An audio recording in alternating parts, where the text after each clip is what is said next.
Comic book news, reviews, debate, previews, things. I'm just reading the description, and it says, Nerdist, Ben Dunn. Yeah, we never update that at all. Which one? Where is he? You're definitely not Ben Dunn. Yeah. I don't know what's going on there. When was that made? That's a guru. That's a was guru made bot. when- I can't. Yeah, that's not mine. I'm surprised that we're all still alive, given how long ago that was made. That was like Okay, to be fair to me, I never know who's going to be on it any given week. That's true. We failed to tell him every I think single we're all week. friends with him on Facebook now, Yeah. Guru, and we all post like, hey, we're going to be on. So we usually need to make a point to like tag him in our posts about, hey, we're going to be on the show, and this is going to be the roster. Face Poppies has deemed you Mexican Wes. Yeah, that's right, except I'm taller, and I have most of my hair. Oh, and I actually read comics. Anyway, yeah. Yeah, so we're going to do some quick intros, and then we're going to get right into it. If this is your first time tuning into the comic book show, this is really your show, and we mean that, because the chat is blown up super big, so we can't avoid it, right in front of our eyes, and we drag your comments, no matter how embarrassing, into the show, so that you can be part of this interactive comic book experience. Hey, okay. Jen's so, serving up some pizzas. There we We're go. gonna be serving up some comic book knowledge.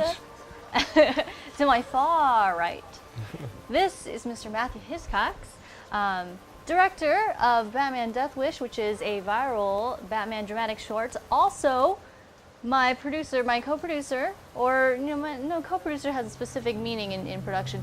He is one of two producers, me being the other one, on the Batsuit music video. Which you guys can check out on YouTube. So search Jennifer Zhang, Zhang, Batsuit, and you'll be able to watch her incredible music video right now. And be prepared to be embarrassed for us all. No, you do more of these moves in your music video. It's a lot of this. I serve up a lot of pizzas, a It's lot a lot of finger of sexy points. this. pepperoni A or lot of that. sausage. What you want? To his left is the amazing Jonathan London. He's so multi-talented. You may know him from Geekscape, or you may know him as the writer on the new Miami Vice comic book, or the writer-creator of the Super Action Man Comic. Yeah, Comic. it's coming back. with a special July 4th thing that we're going to show today. I actually brought you guys copies of Super Action Man. I gave Jen hers, but I got one. but here you go. Does this mean we're going to have Yes, a sir. BPRD? Should we do a BPRD There you of go. this? All in time. Maybe not today, but Okay. all in time. All in time. It'll be a Thank lot you. of fun. But multi-talented, podcasts, videos, tons of stuff. The Geekscape Empire. This is its ruler. And he gives a thumbs up. I'm Jennifer Zhang. You know me from things like right here. And from what I'm about to do to all of you. What's gonna happen? To my left is Mr. Lucas Ackerman, the head of the movement that is 1 million to save Wolverine and the X-Men. It's a very popular Facebook page that is more than just a page dedicated to saving a show that's been off air for like a decade now or something. No, only Aww. like 4 years. Oh, But he's also the sexiest chin this side of Batfleck. So look at that. Look at that right there. behold its glory. Ladies. Bask in its There's things that live in here. ladies. So check out his Facebook page, 1 million to save Wolverine and the X-Men. The link is right up there in the chat, so if you click that and give him a like, he will enjoy that. He goes home For and every counts- like, I'll give you a wink. Wow. So how many winks would that be? I don't know. It's starting now. Oh, starting now. Okay, not the 30,000 or something. So I'll check during the show, see how many likes are. All right. So with that, now that the formalities are out of the way, another pizza. Pizza for you. Pizza for you. I don't I'm know in the mood why. for pizza. I don't know why I'm doing this tonight. Because we ate pizza Because we ate tonight. pizza. Yeah. That's right. That's what's happened. And no one invited me. We're gonna do the first segment, which is The Daily Planet. This is where we feed you guys the most recent comic book and comic book related news. That's movies, video games, comic book awesomeness. Pretty soon it's going to be a whole bunch of news about Comic-Con. But in the meantime, we've got everything that happened since last Wednesday. So guys, if you're wondering what happened before that, you can dig into our archives on YouTube Live and check out every recorded episode up until now. Somebody needs to go to Push to Talk and mute their feed there. But yes, we're going to feed you all of the awesomeness that has happened in the past 7 days. oh, he left, but I was about Wow. to show you that the guy that came in looked like a bearded Lucas. And this is the Daily Planet, because if it was the Daily Bugle, we'd only be responsible for the photographs. Ooh, before we get into it, though, I should point out that our very own Neostorm migrated here all the way from New York. New York. Is The authorities haven't caught on to the fact that he's here in L.A., but ultimately there are some extradition laws that will ultimately land him back in New York to they'll face find charges. But for now, he is safely here in L.A., and we hope that none of the authorities are actually watching the stream. I'm scared now. He's look at him. He's a madman, just casually, cavalierly playing Infinite Crisis. Well, why else do you think he wears a hoodie like the Unabomber? Like, he's got to be running from something, right? Like, you guys may have actually, like, have you guys actually, like, ran Looked his into employment papers yet? Like, did anything ping back? Like, maybe this guy's wanted in 3 states? Ignorance is bliss. Wolf's Blade is telling you they're on their way, though. Only 2 states? Neostorm, more like a Neostorm of crime, swept across the country when he made his way out west. Neostorm! He's here. He's here. All You right. watching the news? Yes, what news? What news have we? I'll start you guys off with the news. On Monday, Days of Future Past director Bryan Singer posted part of the X-Men Apocalypse script on Instagram. We have a photo of it. Not much is revealed, but the opening epilogue of the film does show that the 4 Horsemen are involved with it. That's actually So- the outline. Like, it was the outline, not necessarily the script. Like, they're working Oh. on the script, but it's still pretty exciting to Yeah. see that, like, it's the, yeah, there Look it at it, is. it's all askew. Yeah, that's the treatment right there. They put it at a jaunty angle to give it some dynamism. But there you see it in bold, the 4 horsemen. It's funny, if you read the full thing, above and to the sides of that, it just says words. Because Bryan Singer really, really wants to stay involved with the X-Men stuff that's going on. He's real hopeful, real hopeful. Yeah. And I'm sure he's not getting in trouble for posting things No, like that on no. Twitter and Instagram. Inside joke. I like that Simon Kinberg's involved, Mike Doherty and Dan Harris, who wrote X2. I I'm really actually excited met about that. Michael. But that cool. being said, they also wrote Superman Returns. Oof. You were winning. Face Poppy says, I like that movie makers are just leaking their own scripts now. Well, anyway, guys, X-Men Apocalypse is set to hit theaters May 27th of 2016. So, Look out for we're that. getting our first look now. Kurgari says it's actually an X-Men porno. It's the 4 Horsemen. Ah. Huh? Lucas and I would watch it. Yeah, Yeah, we would Why totally not? watch that. as long as it's free. Oh. Because it's torrented. And it's literally just Scott and all of his relationships. It's just Scott and, like, Madeline Pryor, Jean Grey, like Emma. He just Psylocke. cannot keep it in his pants. He can't keep it in his pants like he can't keep I-beams in his eye But socket. he has that giant blue unitard. Yeah. Where there's no zippers on He that. still gets tail like There crazy. are. On the new one. Talking 90s. It's like a shirt, tight It's a pants, unitard. The and ladies love a then the challenge. underwear. And the flamboyant yellow belt. Yeah, Ooh. it's not flamboyant. It's just a lot of pouches. You got a lot of things to Can we carry just around. talk about those pouches in the early 90s X-Men? Like, how useless were those pouches? Those are How some do you of the know? worst How design do you know how comics useless they I've were? ever- Do you know what's inside of them? Batteries Hopefully for his condoms for replacement Cyclops. bottles.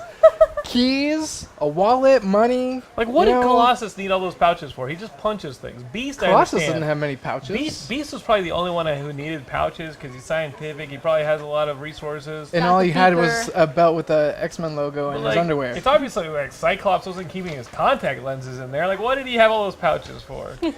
During any one of those Jim Lee comics, did he stop and be like, "Oh wait, we need to get this out of this pocket, and it'll be useful here." Never, ever. Dark time of the '90s. You were born in it, Lucas, so I will forgive it. But man, what a dark time. Those designs were so. It was the gross. best time. Bring back the 90s! Everybody's like, John Byrne and Chris Claremont are the highlight of the X-Men stories, and it's like, no, I liked it when, they had pouches all over, and then I loved it when Onslaught came and Franklin Richards had to, whatever. The pouch era. And then Cyclops took off his visor and... It's like all the Age of Unibeam. Apocalypse, and Age of Unibeam. Apocalypse was all right. Unitard. You like the Joe Mad years. Unibeam. Unitard. Unibeam. I killed that conversation. That's one way to do it. Yep. Mr. London. So guys, this is exciting. For those of you who are looking forward to Guardians of the Galaxy, July 7th, select IMAX theaters will be previewing 17 whole minutes of the movie. And to find out about a showing near you, you got to go see it first.net. That's what it is. You go to the website, go see it first.net /pin/. /552287. Could they not have just gotten like a sub like URL that said Guardians screening? Like a GoDaddy redirect 17 or something? minutes? No, it's literally like some code. seeitfirst.net/pin/552287. Seeitfirst.net /pin/552287. Matt, say it. From memory, don't look at the paper. Okay, here we go. See it first /pin/Batman wins marveloses.com. He's not going to go see Guardians of the Galaxy for 17 minutes. Shucks. seeitfirst.net/pin/55287. You got it. Did You I? didn't even have to reach into his 15 pouches. 552287. Did I say that? You No, did. I don't think I said it. I don't think I got it right. we're I don't think I got getting- the numbers We're right. getting some complaints of buffering here. Oh no. There we go. Can we look into that? No, I never look into anything. Please, Adam Reedy? Sometimes I look into things. Please, I'll give you $5 of Matt's money. Yeah, and guys, Archerman and Short But Evil bring up a good point. If you guys want to join us in our conversation, we have Skype channels open and available, and we would love to be hearing from you guys. So by all means, Skype away. See? Is that not bearded Lucas? If it's bearded Lucas, then it's The just guy in the Lucas. lower left? Yeah. Look, he's wearing the shirt that we got him, I think. Lucas has a beard. Her name was Tabitha. That's Asteroid Man. It is. Yeah. Asteroid Man. How's it going? He's Asteroid Man is officially wearing the very first Guardians of the Galaxy T-shirt ever released. We photoshopped a raccoon's face on him. I'm pretty sure I still have the picture. What's his name? I forget his name. Bradley Bradley Cooper. Cooper. Bradley Yes. Cooper's I face. love it. It's terrifying. He just looks like eye sockets. Well, very good timing, guys, because not every piece of news that comes through the Daily Planet is good. Really sad to say this. Bob Hastings was the voice of Commissioner Gordon in the 1990s Batman the Animated Series, which I know a lot of you guys have grown up with, and everybody who's watched it and loved it. Unfortunately, he passed away on Monday, so we're gonna lead you guys to a clip, and we'll play that right now. Happy New Year, Commish. I heard your buddy had a rough night. I wouldn't be surprised if he didn't show this time. And break our tradition? In fact, unless I miss my guess, that's him now.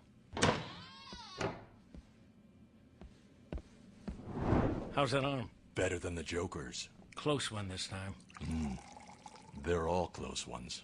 Well, here's to survival. Hopefully we'll be doing this again next New Year's Eve. Hopefully. And now, Joe, if I could get one of your famous cheesesteaks to go, I'll be ready to call it a night. Anything for you. One of these years, I'm going to beat him to the check.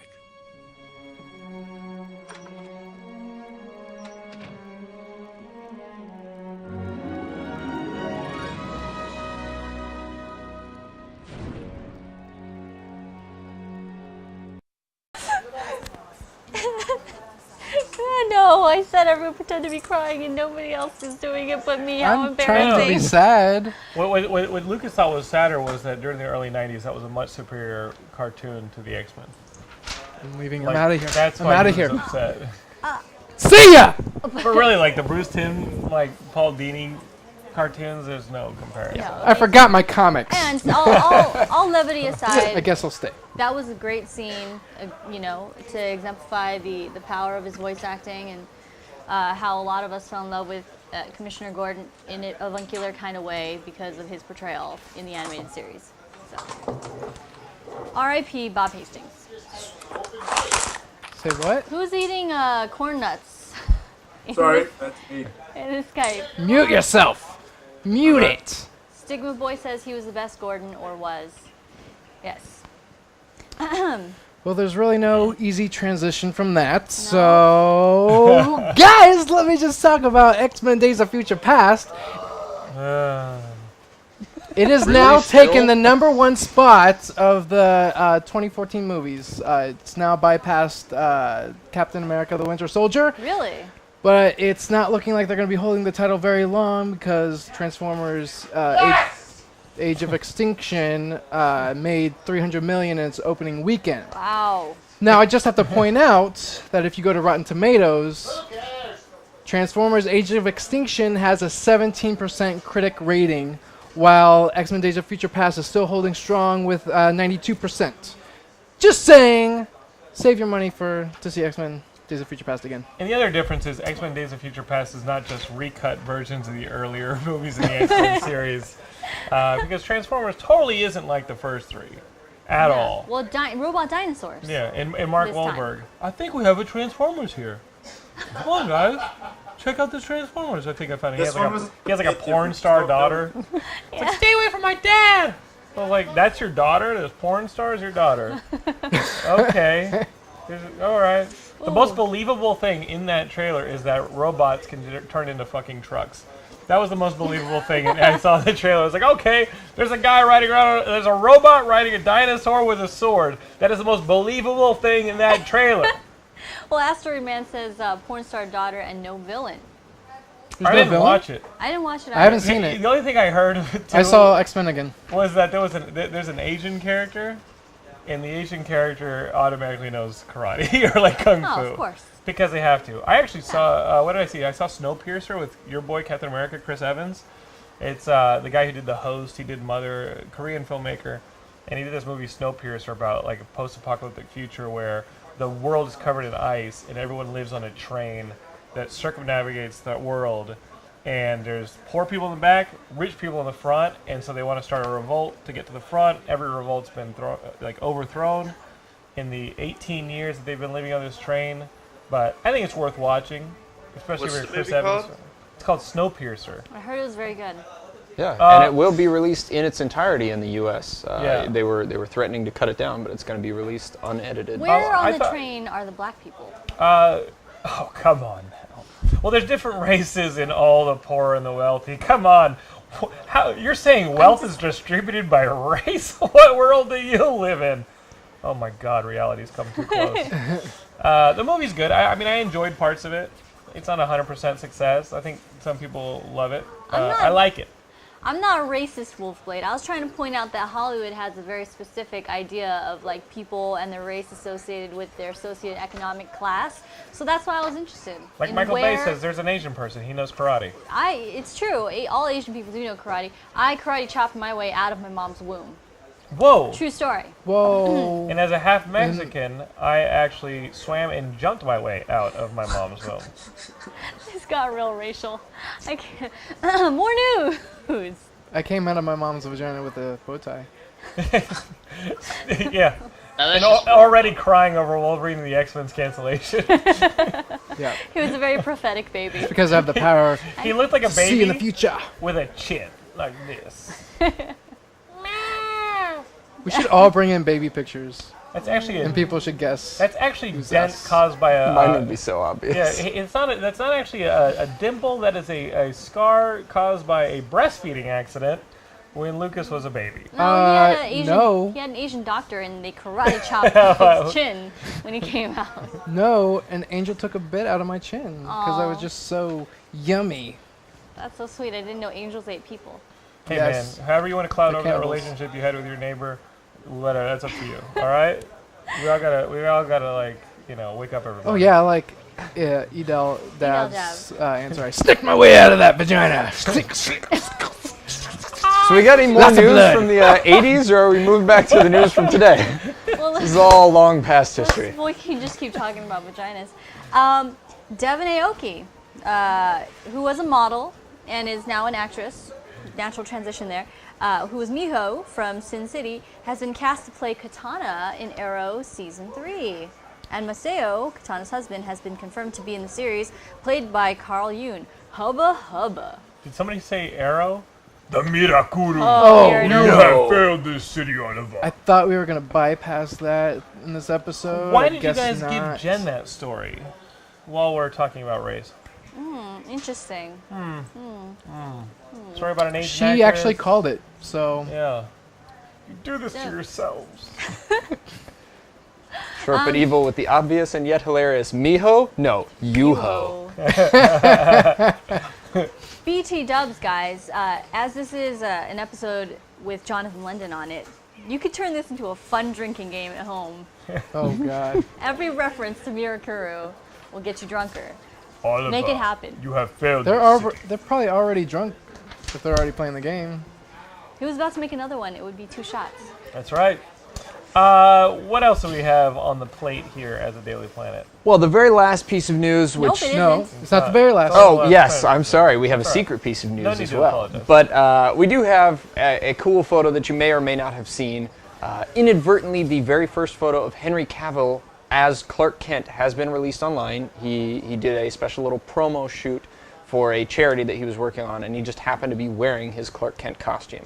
So, as you can see, production for Batman v Superman, or whatever the title is, Dawn of Justice, is well underway, and we know what Clark Kent will look like. No glasses. Yeah, Maybe he took So them he off. looks that? exactly like Superman. Maybe he Yeah, took you them know, off. that's So not a he good looks disguise. like Superman. So he works for an investigative newspaper. Yet none of those people can put together the fact that that guy looks exactly like freaking Superman. Lois Lane did. No, Lois Lane did. Jonathan London, He's just not Superman wearing wears glasses, a not Superman suit. That man clearly is not wearing a Superman suit. How good are these investigative reporters at the Daily Planet if none of them are like, wait a minute? Did you not see the first one? Lois Lane cracked the case in like the first 20 minutes. Finally. She's a Pulitzer Prize-winning journalist. You know what? Say what you will about Superman Returns. I thought the depiction between dopey Clark Kent and Superman was awesome. Yeah. I will give that to Brandon Routh and Bryan Singer. That was my highlight for that movie, was that those were 2 distinct characters, great performance. I wanted a little bit more dopey Clark in Man of Steel. That being said, saw it twice in theaters, loved it. I can't wait for Metropolis and Gotham City to be destroyed in that next movie. I also saw it twice in theaters, but that's because the first time I fell asleep, and when I woke up, I was like, "Where's Feora? What happened to Feora?" So I had to watch it again to figure out what happened. figure it out. And then he saw Feora. Face Poppies is pointing out Clark Kent costume, also known as regular clothes. I'll be cosplaying as Clark Kent at San Diego Comic-Con. I think you guys are all regular Clark guy. Kent cosplaying right now. I don't think Clark Kent would Oh, ever how wear None of you are Embarrassing. wearing glasses. We're all wearing the same costume. Stigma Boy says Superman doesn't look like Clark because Supes has such good muscle control that he contorts his muscles to look different. I don't remember them addressing that in the comics. They do, ever. actually. Do they really? Yes. They're like, He- listen, be like this. I think Yeah. Frank Quitely did it in All-Star Superman in a great way. But that was all like his affect and the way He he actually makes himself moved. look less bubbly. Yeah, he he can- made himself look like this. He can change the size of his body by just tensing Yeah. and tightening up a little bit and He's being clenched smaller. all the time. His core is on fire. Was that a conscious thing that he's like, I'm going to explain what I do? I He think it actually was. explained it? Because I know yeah. when Frank Quitely was talking about All-Star Superman, he had the little drawing, but he's like, okay, he's the same guy, but if you carry yourself different, this is how dramatic a change was. And that's what I thought was amazing about All-Star Superman, was just how different those 2 characters were. Same musculature, same everything, it's just the way you carry yourself. So guys, remember, sit up straight, especially on a date. Then you won't have to bait.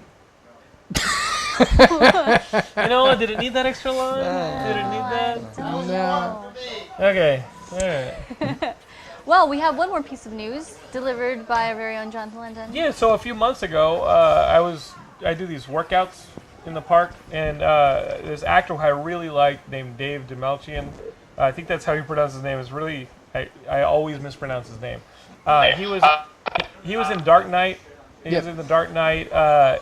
He was in, what was that last Hugh Jackman movie that were Les Mis. No. His kids get kidnapped. Prisoners. Prisoners? Yeah. Okay, so he was like the dude with who jumped the fences in Prisoners. And so I meet Dave, and we're working out, and then he made one of the best movies at South by Southwest this year, Animals. And I learned the other day he was cast in Ant-Man. Ooh. So my buddy Dave is going to be an Ant-Man, which is crazy. did Edgar Wright cast him. So like he was going to be an Edgar Wright's Ant-Man, and then when the Edgar Wright switcheroo to Peyton Reed happened, nobody knew whether or not he was going to keep his role. And he's going to keep his role. So Cool. Dave is an Ant-Man. So Very now cool. we have to pull some rumors and factoids out of Dave. He did say You on need to Facebook, torture him. he did tell me that Wouldn't be at South by Southwest, really this movie Animals is great. It's autobiographical about his life, semi-autobiographical, because he was addicted to drugs in Chicago. Around the time he got cast in Dark Knight, it kind of changed his life. But he lived in a car outside of the Chicago Zoo and was just trying to score heroin. That was his life. And he turned it around by acting.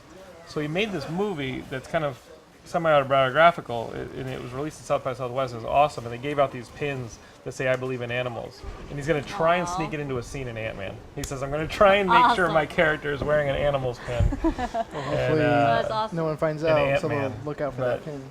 I'm excited for the guy. I think it's cool, and I'm excited about Peyton Reed directing Ant-Man. I know everybody had their hearts set on Edgar Wright, but I think Peyton Reed, who was originally going to direct the Fantastic Four way back when at Fox, Oh yeah. that would have been amazing. Of course, we got our Fantastic Four movies from Fox, didn't we?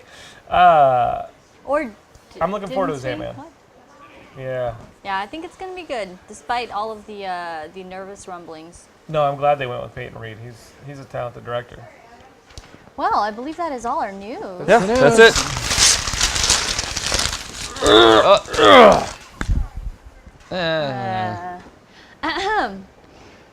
The next segment. The next segment is the Danger Room. It's called the X-Mansion. You would think after so many weeks. X-Mansion. It's the There's Danger only Room. like 2 on the board, though. Oh, we did a reset. This is our new crazy. 52. This is our new 52. Yep. It is. So, guys, if you aren't familiar with the Danger Room, this is where we do. This is where we do the best of 5 rounds. Marvel versus DC. Who won it? Who won the week? So for each round, Marvel and DC put up a piece of evidence from the past week, and you, the audience in the chat and in Skype, get to decide who did it better. And then the best of 3 wins the week. And I'm pretty excited because historically, best of 5, sorry. Lucas and I make a great team. I love representing Marvel. And then wait a minute. No, Starro Mask! Ah! I'm on Team DC this week. Starro demands it. What an unexpected turn of events. Twist! He had a stowaway in his backpack. It's okay. Where's Superman when you need him? Is he suffocating? We helped make the call Justice League. Starro is forming. We got this. Well, I guess if Jonathan London is on Team DC this week, I'm going to have to balance it out by being on Team Marvel. Twist! And yet she's still wearing a Catwoman shirt. I'm going to have to take it off. No, that's Black Cat. Right. Yeah. That's Black Cat. Right. All right. Now, I say we leave Starro on his face the entire time. You know what? It's much better looking with the Starro on there. I want to see it on Luke so that all you can see is like a little chin right here. All right. Well, who won last week? DC won last week. DC so won last week. DC first. We should point out our sponsor. Yes, our sponsor is Dreamworld Comics out of Culver City. As always, they have every kind of issue that you could possibly want. They just hooked me up with the most recent issue of The Wake, and they had the special order of the Red Star, the compendium set. Yeah. So all kinds of coolness coming out of there. Unfortunately, they don't sell online, but you can watch them. What's the thing you do with Facebook? You like them? Do you follow them? Like it, you share it. No, Matt. Okay. You like it. Like it. So you can like them on Facebook. Our buddy Oscar runs the store, and he's a great guy. So if you're ever down in Culver City, please be sure to swing by and check it out. This twist has been rated Shyamalan by the chats. I'm so down with the Shyamalan twist. That is an honor. Is that how you pronounce it? Shyamalan? Yeah, M. Night Shyamalan? I've always said Shyamalan Why would you say that? because it has the word shy. I sound it Oh, out I just, see what I just see, I like see why you're doing on Sesame Street. Shy. M. Night Shyamalan. Amalin. Shy. Amalin. Shyamalan. But now it's apparently Shyamalan. Starro, no, I want to read Marvel Comics. He will not allow it. Hey, there's Marissa. What's up, Marissa? How's it Guess going, what? lovely? What? I'm about to be 17. Melissa's You about to what? be 17. Oh, you're about to be What 17? That means, She's almost old enough to watch this show. depending on the state What? she's in, Adam says you're almost old enough to watch this show. depending Because on the state, there is a rating on this show, I right? think that's It's her way of asking you out on a date. internet rating. Lucas. What? It's I okay. think that's My her parents way of don't asking think you out on a date. No. Yeah. She's like, I'm 17. I'm She's not ever almost. gonna ask anyone on a date here. No offense, but yeah. All right. He'll wear the Starro mask. I'm 17. Lucas, shut down. He'll wear the Back Starro. to the show. He'll wear the Starro mask. I'm sorry. She's like, I just tuned into the show to tell you guys that Yeah. you're all ugly. Carry on. Welcome to the rest She of my tuned life. in to vote for Marvel, which she should be doing. Thank you, Marissa. All right, so Tune in just in time. So let's start this thing. let's start it Round off. one. DC Fight! Round won one? last week, so you started off this week. I'm going to grab my timer. Oh, I have it right here. Prepared. Yeah. Fell out of my pocket. Which one should I lead with? They were all pretty solid. Take a pick. I'm gonna go with this one. That's a good one. All right, let me know when the timer's ready. How many seconds do I get? You have 90 seconds to make your case, Mr. London. All right. And... Starro commands it. Go! Hey guys, this is the latest issue of Justice League. This is Jeff Johns, who's the best writer over at DC, and Doug Mankey, who is really an underrated artist, even though he's been around since The Mask at Dark Horse, and he's drawn some amazing comics, and he's drawing an amazing run on Justice League. In this one, you guys remember Forever Evil? The evil Justice League came over to the Earth, to our Earth, and started messing things up, and we were saved by Lex Luthor. Lex Luthor actually saved the world, and now he wants into the Justice League.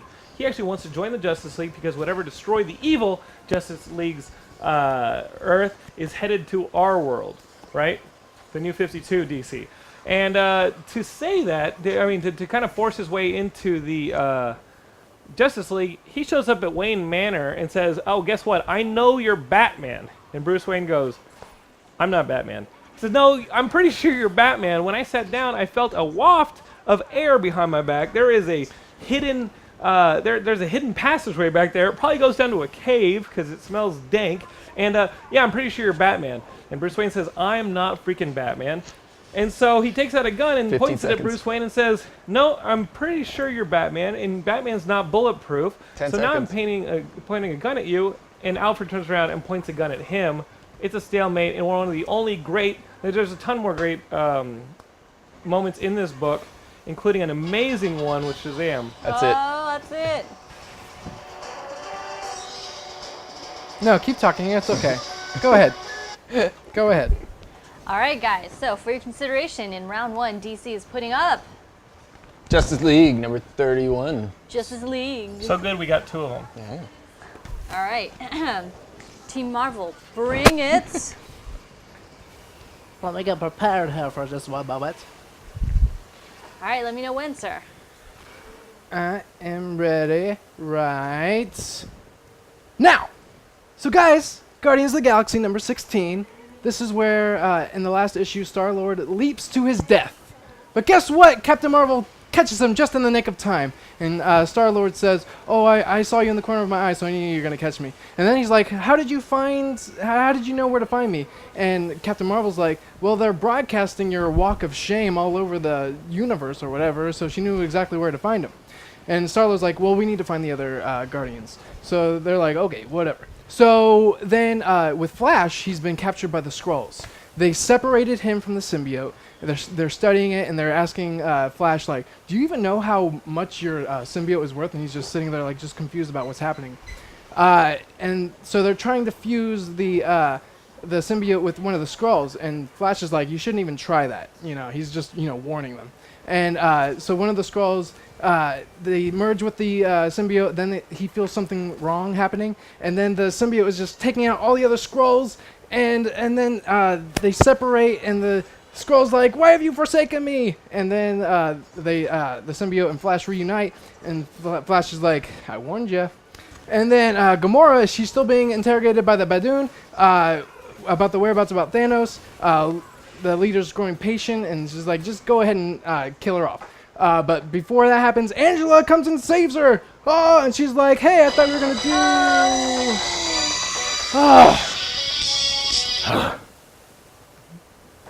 Fine, I'll stop talking. There you guys go. Round one is now ended. Team Marvel has put up Guardians of the Galaxy number 16 up against Justice League number 31. Voting is open as soon as Guru deems it so. And it's open. And the way to do it is to type !vote DC or !vote Marvel, and that gets your vote in. Starro commands you to vote DC. Yep, you've got a minute to do it, guys. Your vote counts. !vote DC. Starro commands it. Because Marissa says, you guys are all too old. And then she goes, yeah, you guys are all like in your 20s and stuff. You're so old. So I'm not sure whether you should be happy Wow. or sad. Well, how many of us are actually... Only one of us is in our actual 20s, right? But who? Starro. Wait, you guys are in your 30s? What? I am a teenager. Shut your mouth. You all look so young. Luke is forever stuck in the 90s. Hell yeah. That's okay. Gas was like less than $1, and comic books were like $2. Oof, I have you know, 30s is still young, damn it. 30 Get is, your votes in for Marvel. Or DC. just remember, everyone, 30 is the new ruled by Starro. There's a new one. We got a new user in Flash Arc. Welcome, Flash Hey, Arc, and Flash thank you Arc. for voting DC. Listen, Flash Arc. Pledge allegiance to Starro. That's it, guys. Votes are now closed. What do we got? What do we? Ooh. Oh, Ouch. DC took that first one. Boo. Nice. I didn't take it for Team DC. I took it for Starro. I'm excited to see where this is going. My gut is telling me it'll stay right in this area right here. Yeah, General. Fingers crossed. Yeah. Starro does not allow us to fail. Remember that, Matthew, when you argue. Oh, I will remember it and remember it well. I am ready when you guys are. so guys, that was round 1. DC DC took won. it. I don't know what is up Starro with that. But now you know how it works, so now there's no excuses. Yes. Now you need to learn how to vote You want to Marvel! wear this? Exclamation You want to wear mark this while you vote. argue? No, I'm good. You sure you don't want to wear this? I don't need starfish power on this You know one. what? Okay. All right. All right. All right. All right. So let me know when, Matt. I'm ready. Boom. All right, I am presenting Adventures of Superman number 14. Now, you probably recognize that face. When Batman villains cross over with Superman, the stories are always amazing. If you guys read the Brave and the Bold issue that came out before New 52 where Catwoman met Superman, it was incredible. This is even better. Joker is standing atop the Daily Planet and he's planted bombs all over Metropolis. And the whole story is Superman and Batman talking about, Superman and the Joker talking about what they think is funny. And it ends up that the Joker is laughing at Superman, thinking, you're just a joke, you're a walking paradigm. Superman is clever enough to just spin it on his head. The story is incredibly witty. It features some great art. You even have the animated style Joker versus the Heath Ledger style Joker, all on one page. The art is great. You have Brian Boland art for some of the Joker panels as well. It's a great, great story. Joker is absolutely crazy, and yet, of course, because it's a crossover, Superman is eventually going to come out on top. Phenomenal story, guys. Even if you don't care about Superman, this book is worth picking up. It's great. And it ends with an amazing confrontation between Superman and Batman in the Batcave, where Superman basically says, Joker's your problem. If you ever let him back in Metropolis, you're going to have to answer for it. Which is awesome. And then as a cool bonus, you also get a backup story in the background, which is an old Sugar and Spike throwback. So if you guys remember reading stories from the 60s, Sugar and Spike were two of the earliest DC stories that ever came out. So, incredible book. Could have gone for another little while about the backup story. Starro is pleased with your performance. Starro is pleased. You will survive this night. Let's see how they match. Nah, videos are always crapshoot. Is it a super good video? Oh, is it? Jen, would Save you it like for to later. use my master's Save it mask? for when we need it. As you plead? As you plead, would you like to wear my master's mask? No, I'm okay. I'm okay, Starro. Am I talking to Jonathan or Starro right now? There's only Starro now. We got one. I'm good. Oh, I'm getting a call for some reason. It's Starro. Don't pick up. How professional is this show? Hello? This is Starro. You've reached the comic book show. Use the mask. We're putting the comic book show on What hold is right now so Jennifer can take a phone call. Oh, cool. We're in the middle of the show. I'll get ready to get you. Are you alright outside? Okay, cool. Alright. Alright, bye. It's one of Starro's minions. Good job, Team Marvel. Is that part of your presentation? Should we have started the time? I figure that took at least 30 seconds off your 90. We should Maybe do start at 60 seconds? Or are you I guys do going not to strategize now, or are you guys going to strategize before the show starts? I do not agree to When this. you're supposed to strategize. I think we should do this. Maybe you guys should strategize during Because just your 'cause- actual pleading. Just because he's out. Let's see. You guys sure you don't want to use the mask? The mask is here. You guys can use the mask. We're good. We don't need no stinking mask. Star commands it. Here you go. Alright. Tell me when you're ready. I am. You guys I'm 15 ready. seconds. Hello, everybody. I am presenting Hulk vs. Iron Man #1. Now, you really can't go wrong with this matchup just because, first of all, it's Hulk punching Iron Man through like a bajillion things. So, I swear to God, I read this book, but no, I did. Oh, shut up, Matt. I swear to God I read this book, but I must say I was very tempted to skip through a lot of the dialogue at first because of how amazing the art is. There you see Hulk's giant ass fist punching Iron Man through like 50 million buildings. So that was pretty epic. I'm like, okay, this is going to be just a bunch of carnage and amazing action, but it transitions surprisingly into some backstory. Now the bulk of this comic is actually very intriguing because it delves into Tony Stark's rivalry with Bruce Banner in the past, how they're both brilliant scientists, how his drinking problem really got on Banner's nerves, and then it all culminates in this situation where Bruce Banner has invented this gamma bomb, and Tony Stark was criticizing him in front of these government officials for holding back and not making it as powerful as it could be. And Bruce Banner, of course, says that he really wants his gamma radiation to do good and not be as explosively destructive as Tony Stark wants it to be. And it's revealed after giant debate that Tony Stark in the past went back and sabotaged the bomb, which resulted in the origin of the Hulk. What? Ew! Stark made the Hulk! Archerman saying she's reading it right now. No. Allow Starro to get this right. So you're saying this is a Hulk comic in which Hulk creates a gamma bomb? Because that's never happened before. Alright, guys. He's just rocking out to the theme song. Starro is not amused. Was that it? Yep. That's it. So for round two, Play it again, Lucas. For round two, we're presenting the crossovers. DC is presenting The Adventures of Superman #14, Joker live in Metropolis for one night only. And Marvel is presenting Hulk versus Iron Man #1. And Starro is presenting.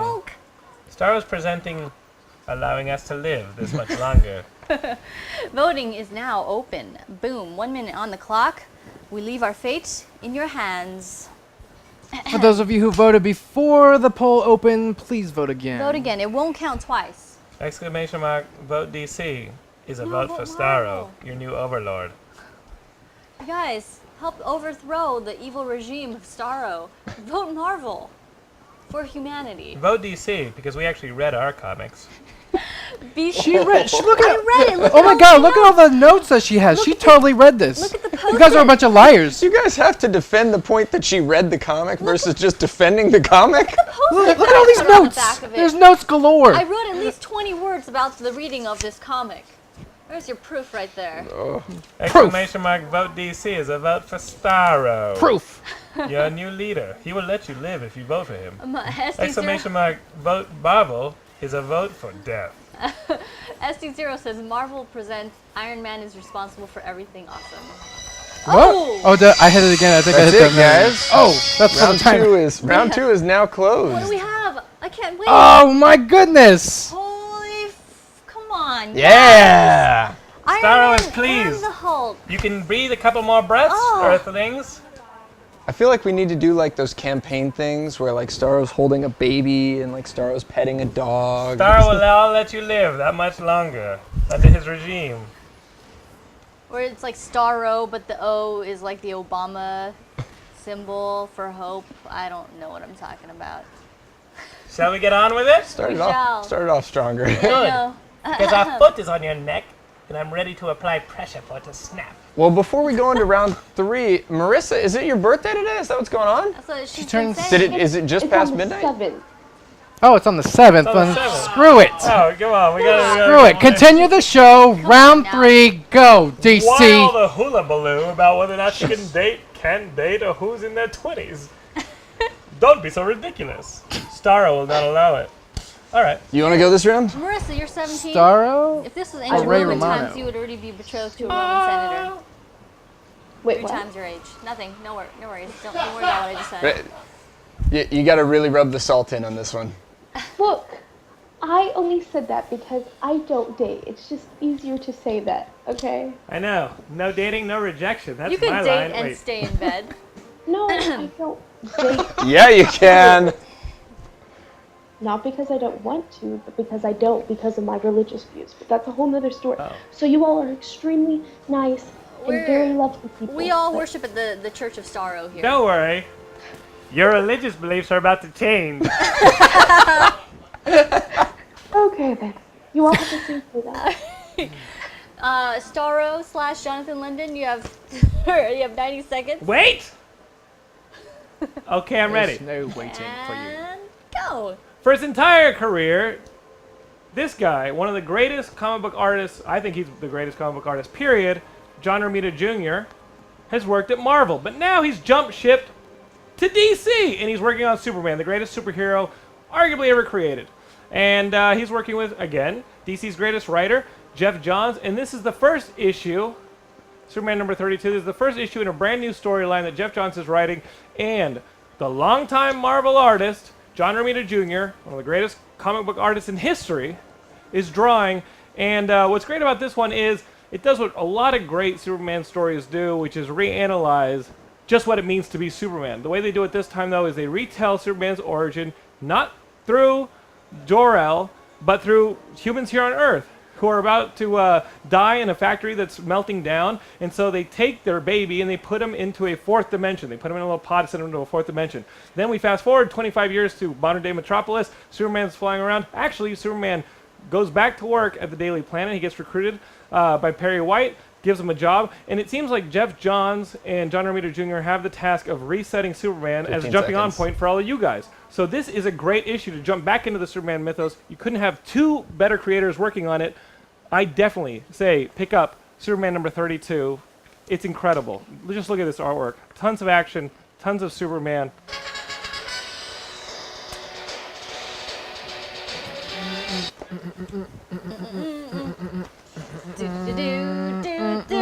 We will resume worship.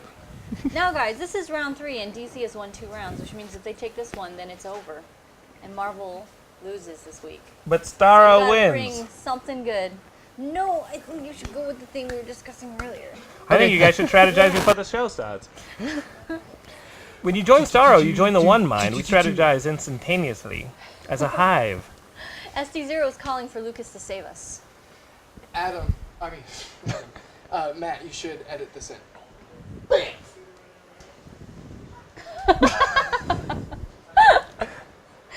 Oh no! Where did he go? He just disappeared! Starro is not amused. And then we gotta hold our pose so that he could edit the Banff back in, and then we could look surprised, okay? So hold it. Ready? Uh-huh. Oh! Whoa, he's back! Starro is not amused or entertained. You're just jealous of my powers. Why do you try and trick Starro? Starro is sad. Starro must speak in the third person all the time. Okay, so you guys gonna like do something? Starro is bored. Starro knows how to use the microphone. And so do I. It's one of my many powers. So there's really no need for a timer, though I do want to hear the music when it's over. Wait, really? What's this argument? So, Adam, whenever you're ready, roll it.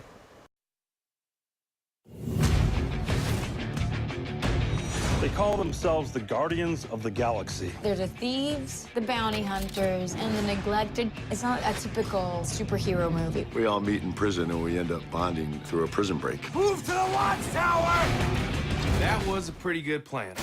Peter Quill is the only human in this crazy world. He doesn't have like superhuman strength or the ability to fly, but he uses his cunning and his charm to get himself out of situations. I come from a planet of outlaws. Billy the Kid, Bonnie and Clyde, John Stamos. Sounds like a place which I would like to visit. Drax is a warrior, but he's so funny. Metaphors are gonna go over his head. Nothing goes over my head. My reflexes are too fast. I would catch it.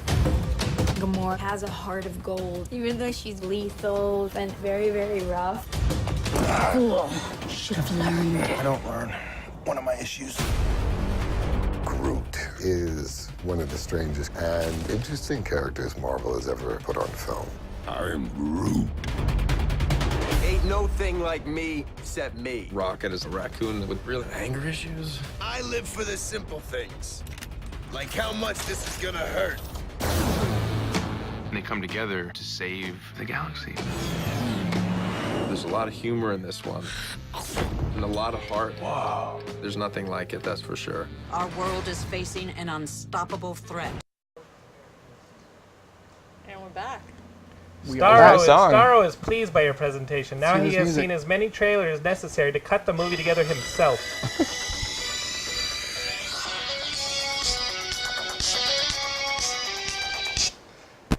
All right. And with that, we can now cut together Guardians of the Galaxy for ourselves because we've literally seen every scene in the movie over 30 trailers. I like it. It's like the new Serenity. Starro is not amused.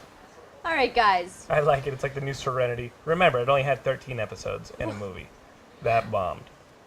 Voting is it bombed? Rose It won in color. DVD sales. Rose-colored glasses. Voting is now open. Vote Starro. Come on, it didn't make back all Exclamation its mark. money in DVD sales. Serenity didn't. I like Exclamation Camp mark. 6 though. It Vote didn't. DC. Oh, look at that. We have a Starro for Elite Lounge. with the Obama's, with the Obama symbol. as We'd the be better O. off. That's a new T-shirt. Remember, I'll agree with exclamation you, mark, Guru. vote DC is a vote for Starro, your new overlord. You do not want to displease him. So far, want that Stigma on Boy t-shirt and Singularity so Spy badly. aren't on your shit list. Come on, Everybody guys. else is. Vote Marvel. Keep us in the game. Beast Modern Son. If you Like vote what you Marvel, Fix your vote. you're continuing Fix your your vote, Beast misery. Modern Son 17. Fix You it. get a pizza, and you get a pizza, Vote and you get a Starro. pizza. I want a Exclamation pizza. mark, vote DC. Winnie. I want Because a, we've already seen that trailer 15 times. that wasn't a trailer. That Not was impressed. a feature. Not impressed. Exclamation mark. Vote Starro Rain. This is a very interesting character. Says the guy who only races cars. Shut up. Well, that's it, guys. Voting for round 3 is now closed. Oh! Oh! That hurt so bad! That was amazing. That's one of his superpowers. I have Clearly, many. Every So bone in my explain this hand to is Starro. shattered. So explain this to Starro. You don't even Okay. need to read the comics anymore. You can just show a clip off of YouTube instead of actually reading the comics, which is the basis for the comic book show, and you can win the round. Is that what the audience wants? Because we'll just not read comics ever again, and we'll just show a bunch of crap off of YouTube, if that's what you want. Starro, Because do we need Starro to is very explain you the displeased rules? right now. Ooh, Starro is getting Starro is really- new to this. Starro Maybe does we need not to explain get the it. rules to him. Starro does not get that you can just show on YouTube. We actually read the books. Starro read the books. Starro read the books. I Fish had Poppy. to read your human books. I had to touch it with paper. It's so beneath me. His Poppy says you got dieseled. Yeah, I'm very interested in this character because I'm usually behind a car, and otherwise nobody goes to see my movies unless I'm behind a car. Remember that time I did that Pitch Black sequel and nobody cared unless I was behind a car? Oh yeah, I did. So I went right back to being in a car. And so with that, that was round 3. We're on the board. Still in the game. And we get to go first. You know who else is I bored? have to do that Starro. with- Shut Starro it. is also bored. All right, we get to go first. Yeah, if you believe in that one. I do believe in You this. believe in it. All right. I believe in Fantastic Four. You can only believe in Starro. New drinking game, guys. False gods. Every time Starro reference is made, take a shot. Oh my god, they're gonna get like alcohol poisoning. Except for you, Marissa. Happy 17th birthday.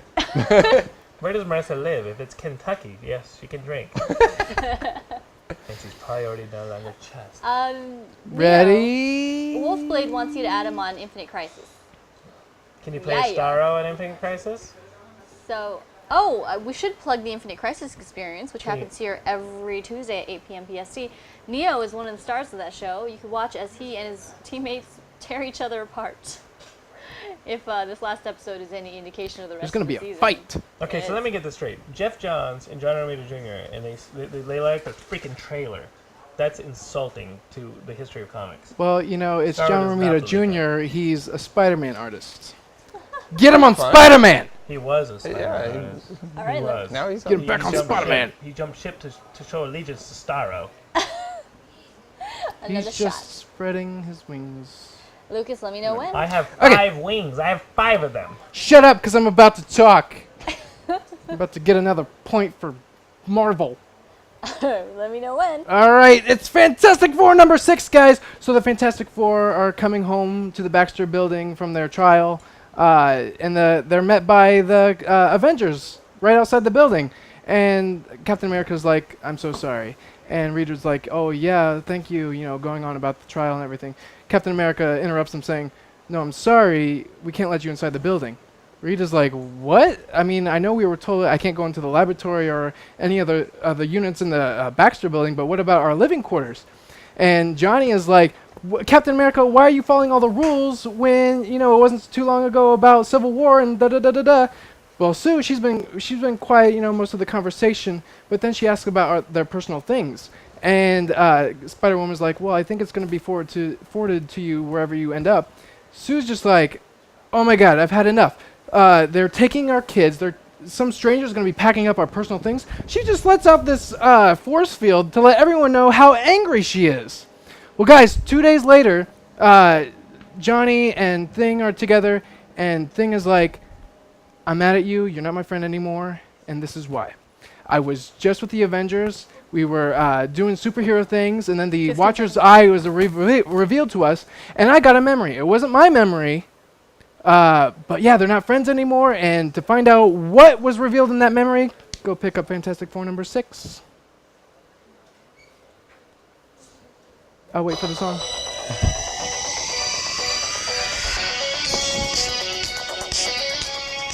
Rock it out.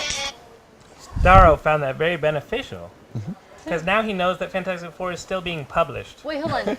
Did he say beneficial or beneficial? Both would work as great puns. So this Fantastic Four is still a book that people read? Lucas did. Starro is amazed. I read it, and I like it. So they did read a comic this week, is what you're saying? Lucas did. Oh, I'm impressed. God, Starro is a bitch. I'm impressed. And people care about this Fantastic Four? No. Okay. Marissa, I wish I didn't have a life. As Johnny Storm. Right. But guys, that was Fantastic Four number 6. Okay. All right, here at the top, round 4. Can I see that? My canary needs new paper for the bottom of the page. Starro has canary. Matt, are you presenting? Yes, I am. You need to let me know when you are ready to go. Don't use that one, though. Don't use that one. Why not? Use better the put fuck up out of it, Matthew. Use the fuck out of it. Starro commands it. Ahem. Let me know when. Say goodnight, bitches. I am ready. Yep. This week, for round 4, DC is presenting Batman Beyond Universe number 11. Now, if you guys have been following along, I've been presenting this book a lot because it's really good. It's a crossover between Earth 1 and Earth 2 of the Beyond Universe. So we have the Justice Lords fighting the Justice League. Now, we found out a lot of messed up things, like the fact that the Wonder Woman from Earth 1 had a child with the Superman from Earth 2, which is pretty messed up. We've also seen Terry's, Earth 2 counterpart, who ended up being one of the Jokas in Earth 2. So it's been a phenomenal storyline. We haven't figured out who the child of Superman and Wonder Woman is until now, and believe it or not, it's actually Zod, of all kinds of screwed up what the hell is going on. Starro? But that explains why the kid is Kryptonian, why he has superpowers. Wow. Now, partway through the book, this is kind of a huge spoiler, but you guys need to know about this, and I'm sorry that I couldn't present this in the Daily Planet section. Earth 2 Superman lobotomizes Terry. Like, straight up heat vision through the skull. Starro commanded. Now, we know that Earth 2 Terry is still alive, but Earth 1 Terry is not in good shape. So you get a lot of the drama. You get to see Earth 2 Dick Grayson, who is awesome. He's one of Superman's head commanders. And you get to see his interactions with Earth 2 Terry. This is a phenomenal book, and I never would have expected a cartoon series spin-off being so good. But at the end, a new Batman shows up who's figured out whatever this is. That's all I can give you, because I can't give you any more. So. All right, that is round 4. Answer me this. Is Starro in the book at all? Not in this book, but he is in the Beyond Universe. So that's what I can Put it on the give trash heap next to Fantastic Four. This is bullshit. All right, guys, round 4. We have Batman Beyond's Universe number 11 versus Fantastic Four number 6. Keep in mind, Starro is not in that book. Maybe in that book. Not in that book. Voting is now open. A vote for Starro is a vote for humans being dominated. We have a new Starro poster up. Oh my goodness.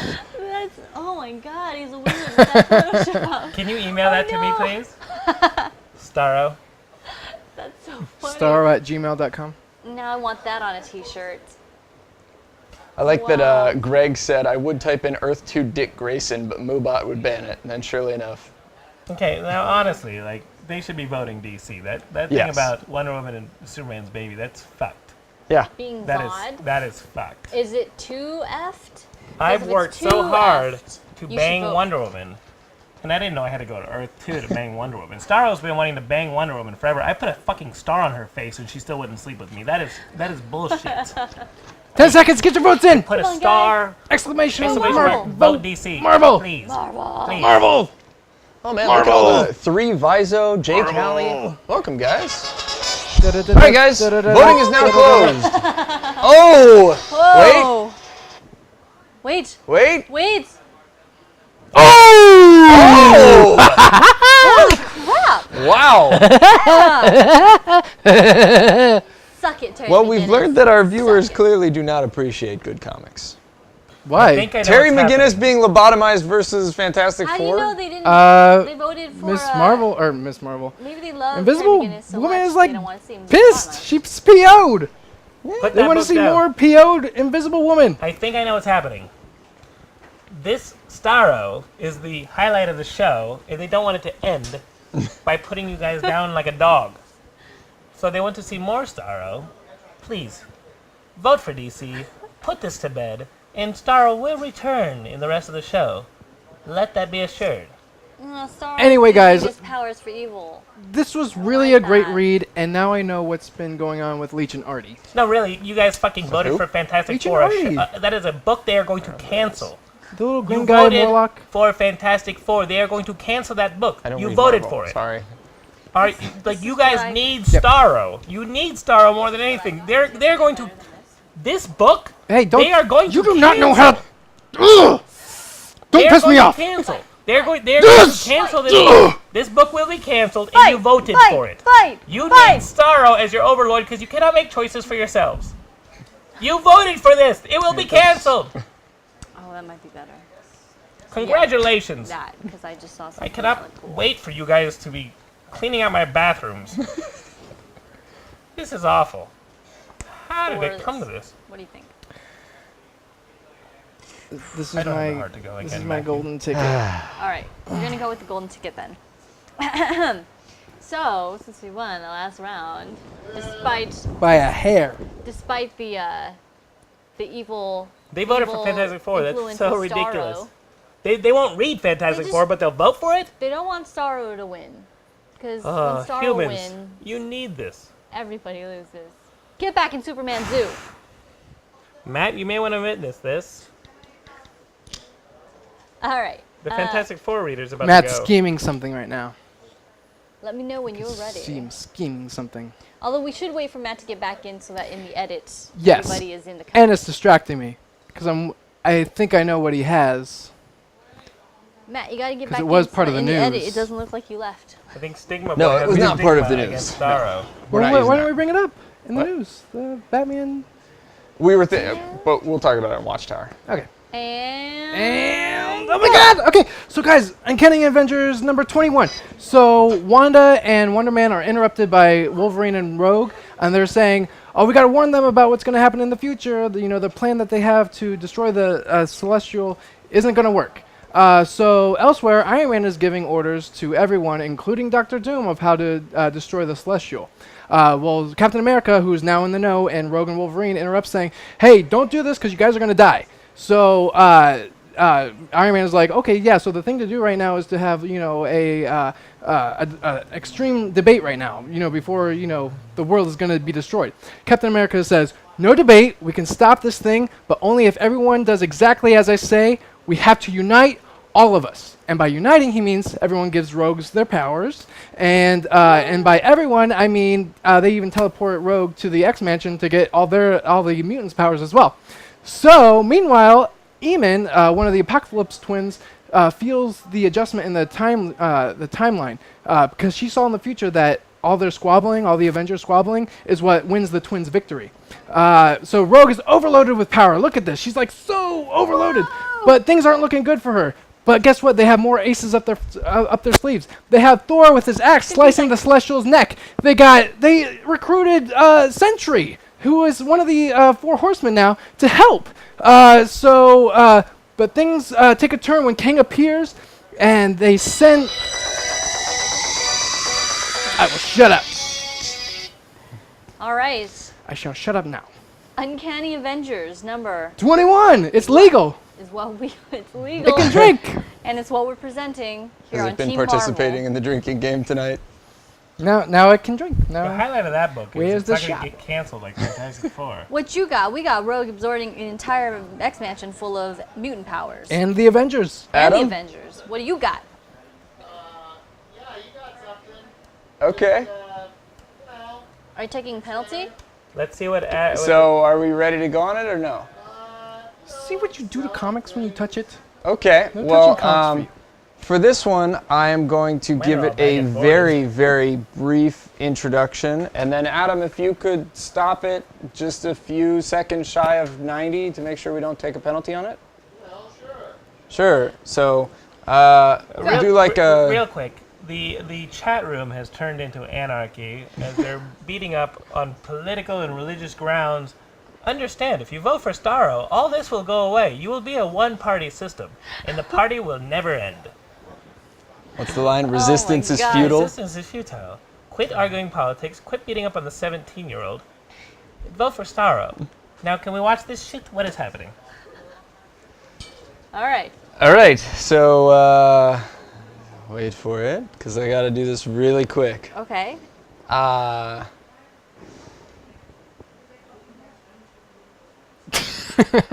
You said quick. Starro wants to know what you're doing. For round 5, DC presents the Infinite Crisis Experience celebrity video. Here you go. You bet. I have the recommended the plus above the move. Yeah. Plussing that move will then adhere to these So you stats. got So more damage, more knock up. Instead of 120 seconds. Right, so you get a 10-second cooldown. So it As goes you lower rank and up. lower as you rank up. Absolutely. You can almost say hell yeah. That's what I'm talking about. So right now you're in a loading screen. You're waiting for everyone to, everything. Do you always wear a hat when you game? Every time. Every time. I wear a hat to sleep. Got it. I How's like, it going? I like the intro. I like when you come in like this. Okay. Each side intros in this one, and it's kind There of he like King is. of the Mountain, and that's Aqua Bruh, as I refer Aqua to him. Bruh, yeah, I see now. And so his abilities, look, he throws a spear, right? And the longer he throws it, then the more damage it does. But is yours the hammer, the spear of hope? What do we call it? I didn't really have a name for it. I mean, I just love when it hits. Okay. I'm gonna show you. It's I gonna love hit. it when it hits. And knock him down. Bro, I mean, you know what I'm saying? You knocked, that's what I'm saying. You knocked him yeah, I down. did. Oh, Stop me. it's about to happen. It's about to happen. Oh, he's trying to run from you, but No. he can't run. Oh, take hell yeah. That was amazing. Yeah. And so I killed him right there. Wait. And I got this point right now. Let's go. This is Just make it. You made it.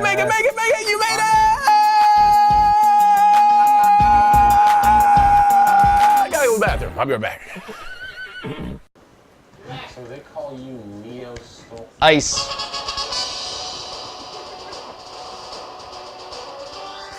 Well, So, I'm voting for Marvel because you guys vote. cut Yeah, it sure. off right before they were talking with Neo. What's great So, guys, for round 5, Marvel has presented Uncanny Avengers number 21. It's legal. And DC has presented the celebrity video from the Infinite Crisis Experience this week. The thing So- that's available right here at Twin Galaxies. Starro approved. Voting is now open. And no, Hobo Joe Jr., it's not Starro versus the Old Spice guy. Starro uses and the Old Spice guy are on the same team. I use it. I use Old Spice. And it still doesn't work on Wonder Woman.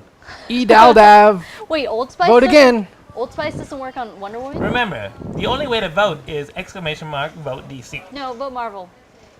Vote Marvel. Understand that. This is the only thing that will deliver you from the politics and the religious debates happening right now in the Twin Galaxies chat room.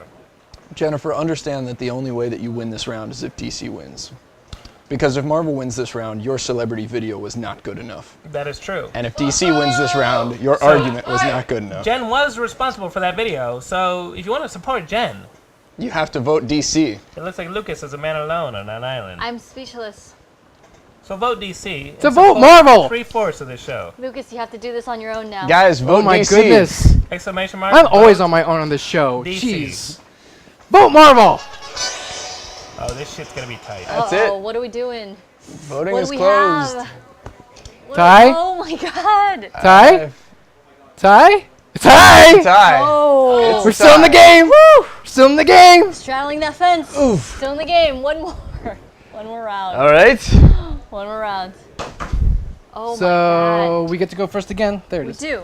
Starro is so displeased right now. Do we go first? Yep. Yeah, you guys I don't know, won they the last. hated your The video. last round that had a winner was you guys. so Every you guys time go. Jonathan Linden comes on, we go into round 6. I know. Because they 7, don't 8. want me to stop. They love you so much, they want you to keep going. The bad news is they didn't like your video enough. But whatever. It's At least equal. they're reading Fantastic No, Four. it was, dude, I'll take it. Oh, we gotta change it to X-Man's. Yeah, X-Man's. All right. X-Man.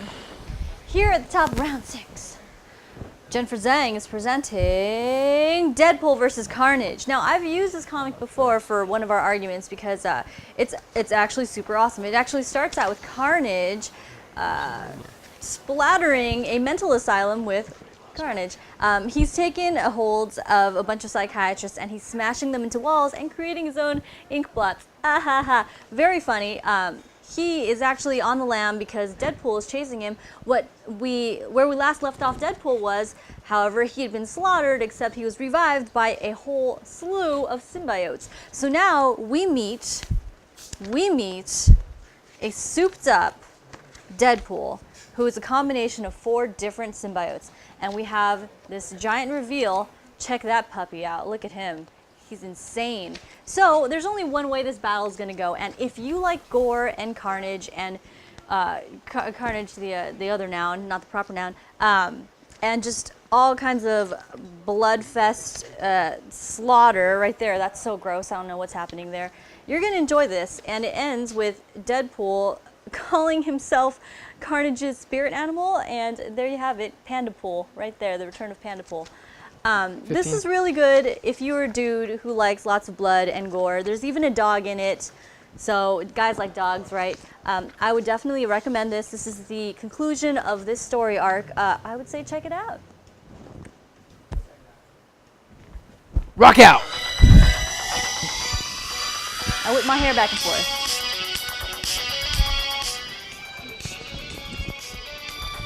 X-Men! Hey, well. All right. Yeah, that was all right. Congratulations on that book nobody reads. Symbiote dog. You gotta The good unmute. news is neither of those characters are overdone There you at go. all. You're good. The good news is there's no too much Venom or Deadpool. Those definitely aren't overdone characters right now. Those definitely aren't oversaturated characters. That's great. I really appreciate you letting that people muted that know whole time? about those two characters. Did we start the timer? Because it looks like they're already I love starting the their fact- argument. Who are Deadpool and Carnage again? Oh yeah, the character that Marvel puts in every fucking book right now. Anyway, the star is off on this one. Let me know. And whenever you're ready. Go. Uh-oh, it's Batman. That's right. It's Scott Snyder and Greg Capullo's Batman. This is number 32. It's the penultimate issue in the versus Riddler 0-year storyline. And what's great about this one is you have Harvey Dent, Lucius Fox, and Batman trying to pinpoint exactly where the Riddler is, but he's the Riddler. He's not going to exactly tell you. Not only that, he's going to lay a trap, like a line of bombs in the cavern system underneath Gotham City, where Harvey Dent is trying to pinpoint where in the subway system the Riddler is going to pop up. But as you learn in this issue, Riddler's not going to pop up in the subway system. He's outside of it. What he is going to do is actually lace it with bombs and bury everybody underneath and just collapse the entire city. Batman finds out a little bit too late what his plan is, and towards the end of the issue, he finds out with 40 minutes left that he's going to collapse the city, and Riddler's nowhere to be around, and where they thought he was going to be, he's not. So Batman, towards the end of it, actually finds out he's not in the city. He's on the outskirts, and the issue ends with the setup for the final showdown of the 0-hour storyline. If you guys aren't reading Scott Snyder and Greg Capullo's Batman, I can't help you. Because it's one of the best Batman storylines and runs of all time. But wait a minute, that's not actually where it ends, because the incredible part about this book is that it includes a preview to Grayson #1. No! This is the first time that we're actually getting to see Dick Grayson alive, no longer as Nightwing, but as Dick Grayson. We're graced with an awesome 6-page preview of this incredible book. The art's amazing. The first page hooks you immediately, and you're going to want to read the series. We present Batman number 32. Shut up! Sarah approved. It's all one book. It's all one book. That's cheating. It's all one book. It's like 2 for the price of 1 is what you're saying? Oh, fascinating. Starro right. likes that. Here you go, round 6. Starro Because you loves guys it. won't let us stop. We've got Deadpool versus Carnage versus Batman number 32. With like the Dick Grayson preview at the end. Voting is now open. Oh. You can vote for those 2 overused characters. And the symbiote dog. And it's fucking symbiote dog. Or you can vote for the greatest run in Batman in the last 10 years. So it's really up to you guys. But you know what? The same people who voted against like Jeff Johns and John Romita Jr., who are comic book royalties, and they voted for 10. It's crazy. I don't know what dog sounds Guys, like. get your votes in. Exclamation mark, Asteroid Man's vote voting DC. amalgam. There's symbiote dog. Somebody put up a photo in there. We gave you Batman. They gave you symbiote dog. Why would you do that? We also gave you Grayson. We gave you Dick Grayson and Batman. One of the best runs in the last 10 years on Batman. They gave you symbiote dog and 2 overused characters. Keep pleading. Keep pleading. Do you understand No. how lame that She brought up the is? Do you dog. understand how lame that is? Those of you who don't read Fantastic Four yet voted for it. Do you understand? Exclamation mark, vote DC. Use your brains before Star overtakes them. Did we win? Guys, that's it for round 6, and it's not looking good. Not looking good. It looks looking great for me. Yep. Booyah! Marvel's won it. Oh! Symbiote dog. They voted for symbiote dogs over the top Batman run in the last 10 years. Why do we give them a show? We have. They we don't have an understand audience that comics. loves They don't irony. know comics. They don't like comics. So guys, if you're watching the recap, clearly you are missing out on the live version because there's no way this should have happened. So I'm encouraging you strongly to tune in to Twin Galaxies Live as Jennifer walks in front of me to cut this part of the recap out. Let me put that back in. If you guys are catching this via the recap, we need DC fans who appreciate good comics to come watch our show live because people are just voting party lines. Oh. So guys, comic book show, Wednesday nights, Lucas doesn't know how to treat comics. I don't know how to treat comic books. It's because it's slippery. It's a nice slippery cover. And there's 2 of them. They voted symbiote dogs over Jen, the top the run honor on is Batman in yours. the last 10 Yep. years. Yep. Do they? I mean, do these people read comics? Hey, These you know people what? watch- Don't rain They on our read parade. comics? Hey, don't rain on our Because parade. Fantastic Four is going to get canceled, and they voted for it. Yep. They were like, oh, John Romita Jr. and Jeff Johns on Superman. Oh, they're comic book royalty. But we're going to vote for the book that's getting canceled. What's wrong with you people? It's a good book. You vote on party It's a lines. good book. Guess what? You don't have to buy comics on party lines. You want to talk about what's destroying comics, why readership in comics is going down? It's because you guys are buying on party lines. Buy the books that are good, and there'll be more of them. Just buy books that are bad, there'll be more of those. You want good books, buy good books. Regardless of who publishes them. I'm sick of these fools. Starro's not amused. Starro thinks you guys are a bunch of tools. Okay. So. Well, the proof is in the pudding. That's not Starro The proof talking. is in the pudding. That is not Starro talking. That is Jonathan talking. So we're- Starro's gone. I threw him off. He got so pissed that he lost. He left this planet. We are 3 weeks into our new year here at the Comic Book Show. We had our anniversary just 3 weeks ago. Marvel pulls ahead 2 weeks on the So these people read board. Comics. These people read comics? They don't necessarily read them. Yeah, I know. The evidence is showing that they don't. They trust our opinion of comics and vote accordingly. We give them our opinion. We give them our educated, read every word, see every panel thoroughly opinion, except Jen.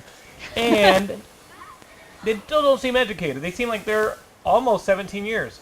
I just want to thank you both. This is my first time ever bringing it out. He's salty. He's so very salty. Mark it down in the history books. Salto's not amused. Starro's not amused. You need Salto and Starro. Is Starro still here? He needs to go. Bye-bye, Starro. Well, we have more segments We to do. get to. Yes. All right. Well, who's going to choose I the next must one? depart. You should. You absolutely should. All right, guys. Lucas, what do we have next? We have the Kent Farm. Guys, Oh my gosh, what this is only the happens Kent like Farm? twice a year. Happens twice a year. Kent Farm is a segment where we show you guys things that are kid-friendly in the comic book world. It's kind of hard because the comic books pretty much have matured with us as we've grown up, and What's it's great hard. about this segment is that it's now 10:30 on the Pacific Coast and 1:30 in New York. So any of you kids watching, enjoy this segment because you should be in bed. Why is this segment on the show? It's for the adults to be able to share their comic experience with their kids. Yes, It's a way to there's connect. that. So there is that. Why are you awake if your kids are supposed to be asleep? You're going to be getting up in like 3 hours to get them off to school. What are you doing awake? Is Starro still here? Because he needs to go. He needs to go. Okay. So, guys, I just got my copy of Spectacular Spider-Man, the complete series on Blu-ray.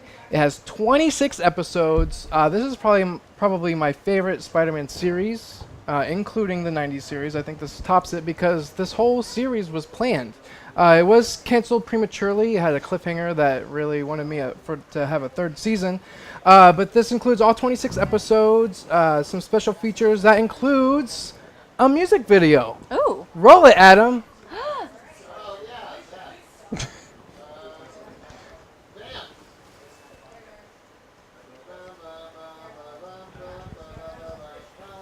It's coming.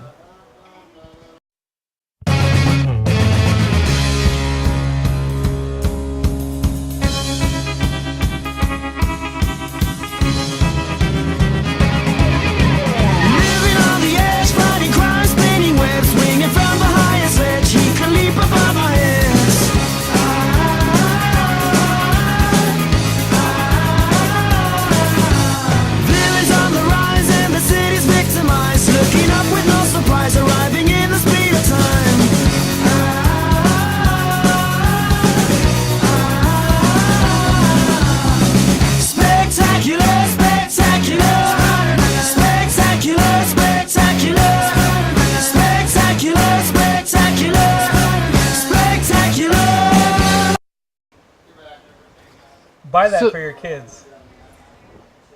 What he said. Starro's really pissing me off tonight. He needs to go. Buy that he for needs your to go. kids. Buy that for your kids.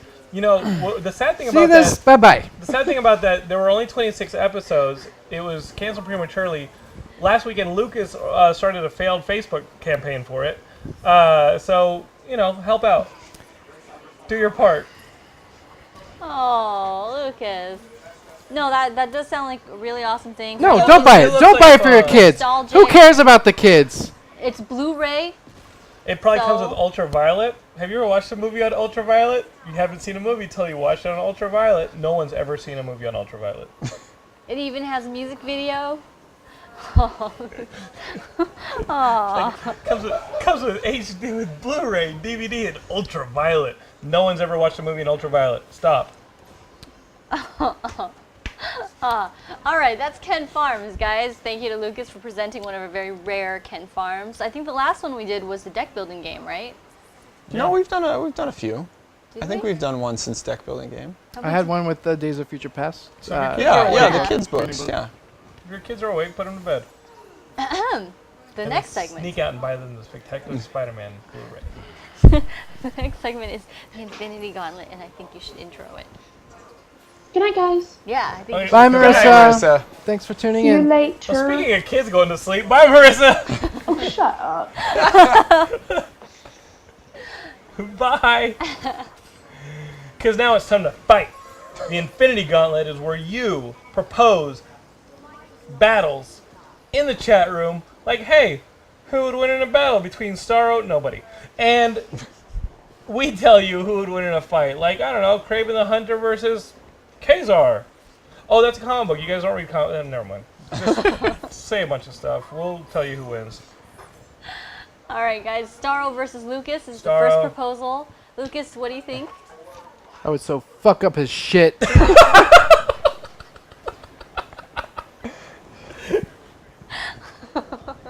Awesome. Starro versus Symbiote Dog. Well, you assholes told us which one that was. And you were wrong. I love that these are not serious. Starro versus religion and politics. When Starro ultimately gets the show canceled, can you start a Facebook campaign? No. Ah, come on. You know, for the kids who are still awake. Starro versus Green Team. Starro versus Dr. Doom?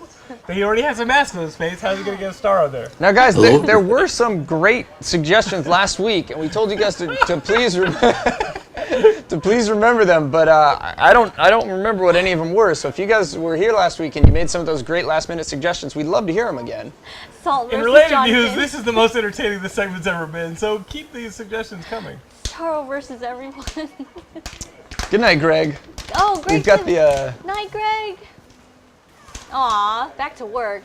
Bummer. I like how we've got the. It's a tie, y'all. Starro versus symbiote dog. Bye, bagel Greg. dog. What's a bagel dog? I don't know what bagel Starro dog versus is. trash can. Trash can wins. Starro versus- Easily. Especially if it has a garbage pail kid in it. All right, guys, we're gonna need some serious ones. I thought these were serious. I'm taking every single one seriously. Cool. That guy hates me. Kuwag hates me, and it's okay because he doesn't hate me as much as he hates himself. It's all right. All right, well, there's one. Jonathan London's a great friend, and he drinks the Mirakuru, and He actually makes comics, so I don't know what this guy is. Oh, but you he guys don't makes read comics, so it's okay.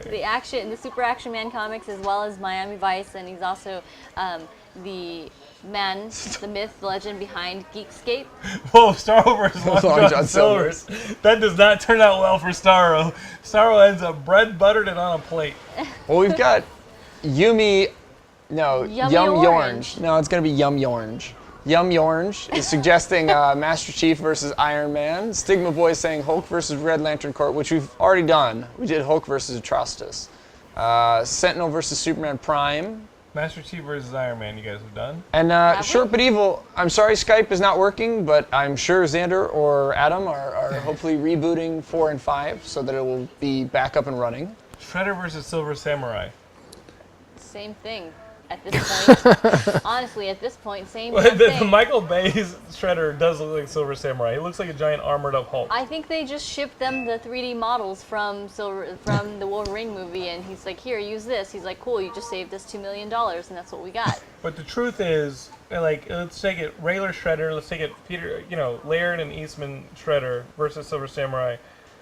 Who wins? No Foot Clan. Who wins? No Foot Clan and no hand. Who wins? Probably Silver Shredder. Samurai. What? Whoa! No, I have to go with the Shredder. Shredder.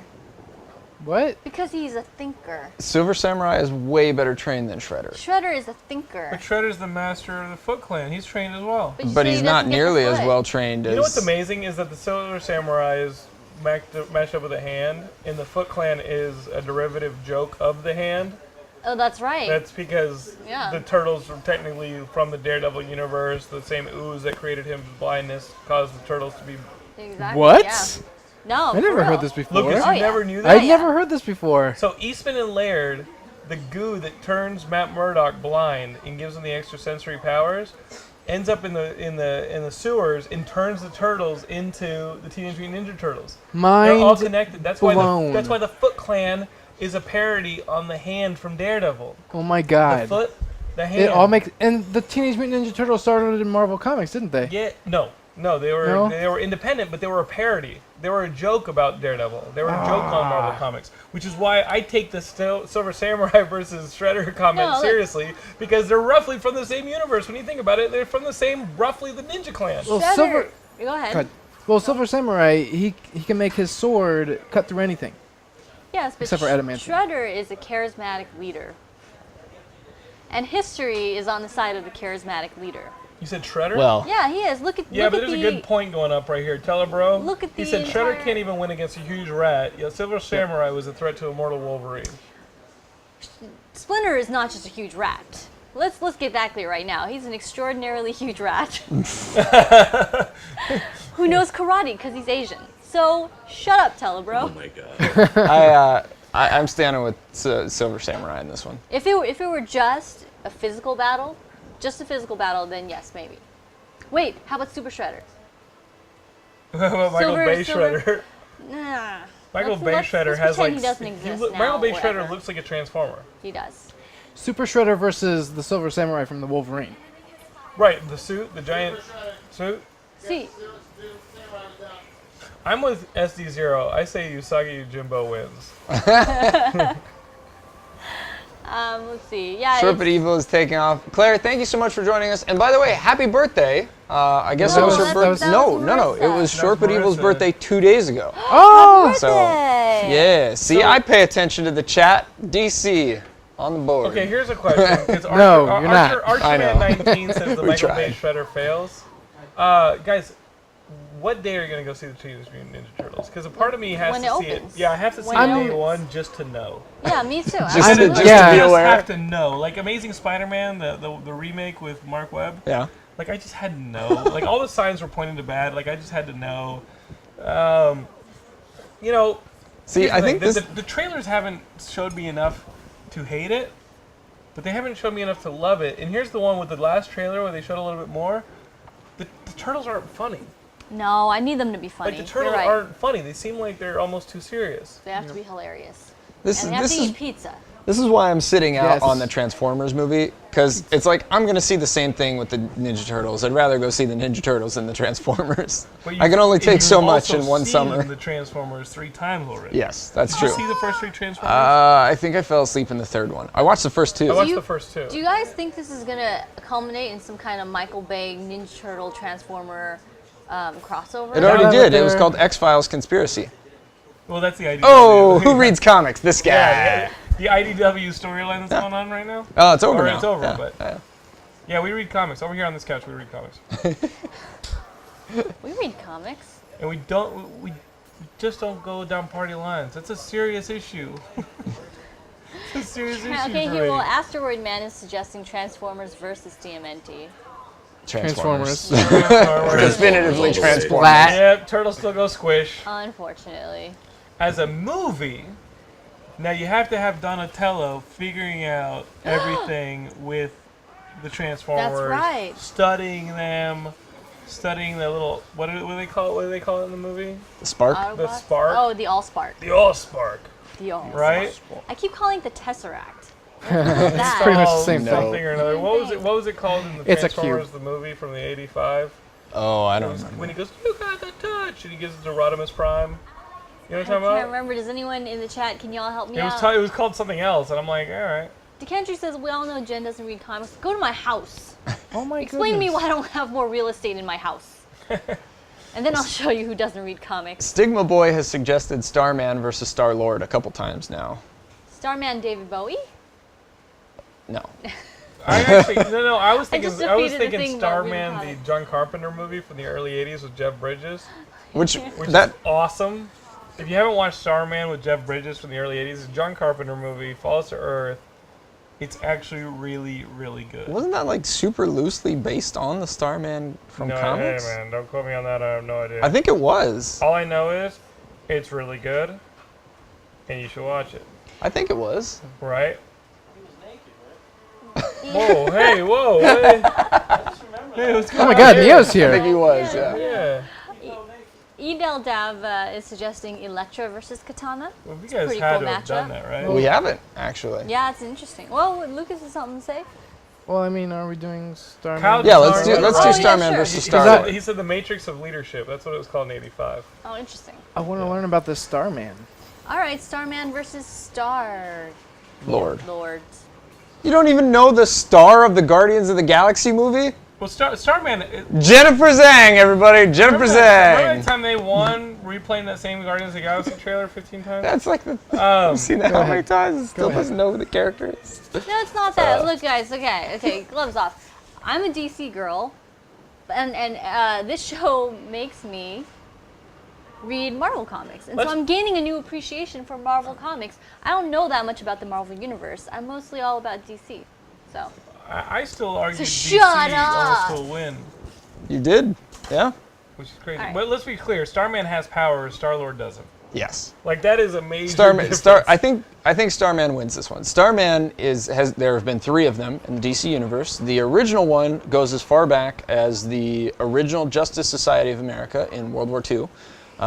He was a member of the society, and he was one of the first heroes to cross between the multiverse. He was also around to fight for the Crisis on Infinite Earths. Then the second one was short-lived in the 90s. He was a Copper Age hero who was really terrible. And now, rather than a Starman, we actually have a Star Girl who is currently leading Justice League United. She was a member of the Justice League She was a member of the Justice League of America up until Forever Evil.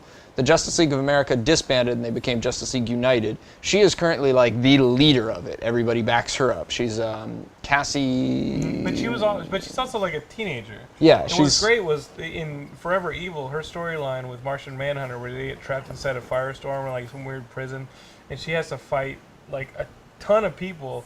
And she actually came into her own in Forever Evil, and became first time ever. Stargirl became a character I was actually interested in. Yeah, she was in the Justice Society run pre-New 52 for like 5 or 6 years, and nobody really cared about her. And now she's actually like a tangible, coherent character. At any rate, honestly, I don't think it matters which Starman you pick. Even the shitty 90s Copper Age Starman, he had the cosmic rod. He had crazy powers.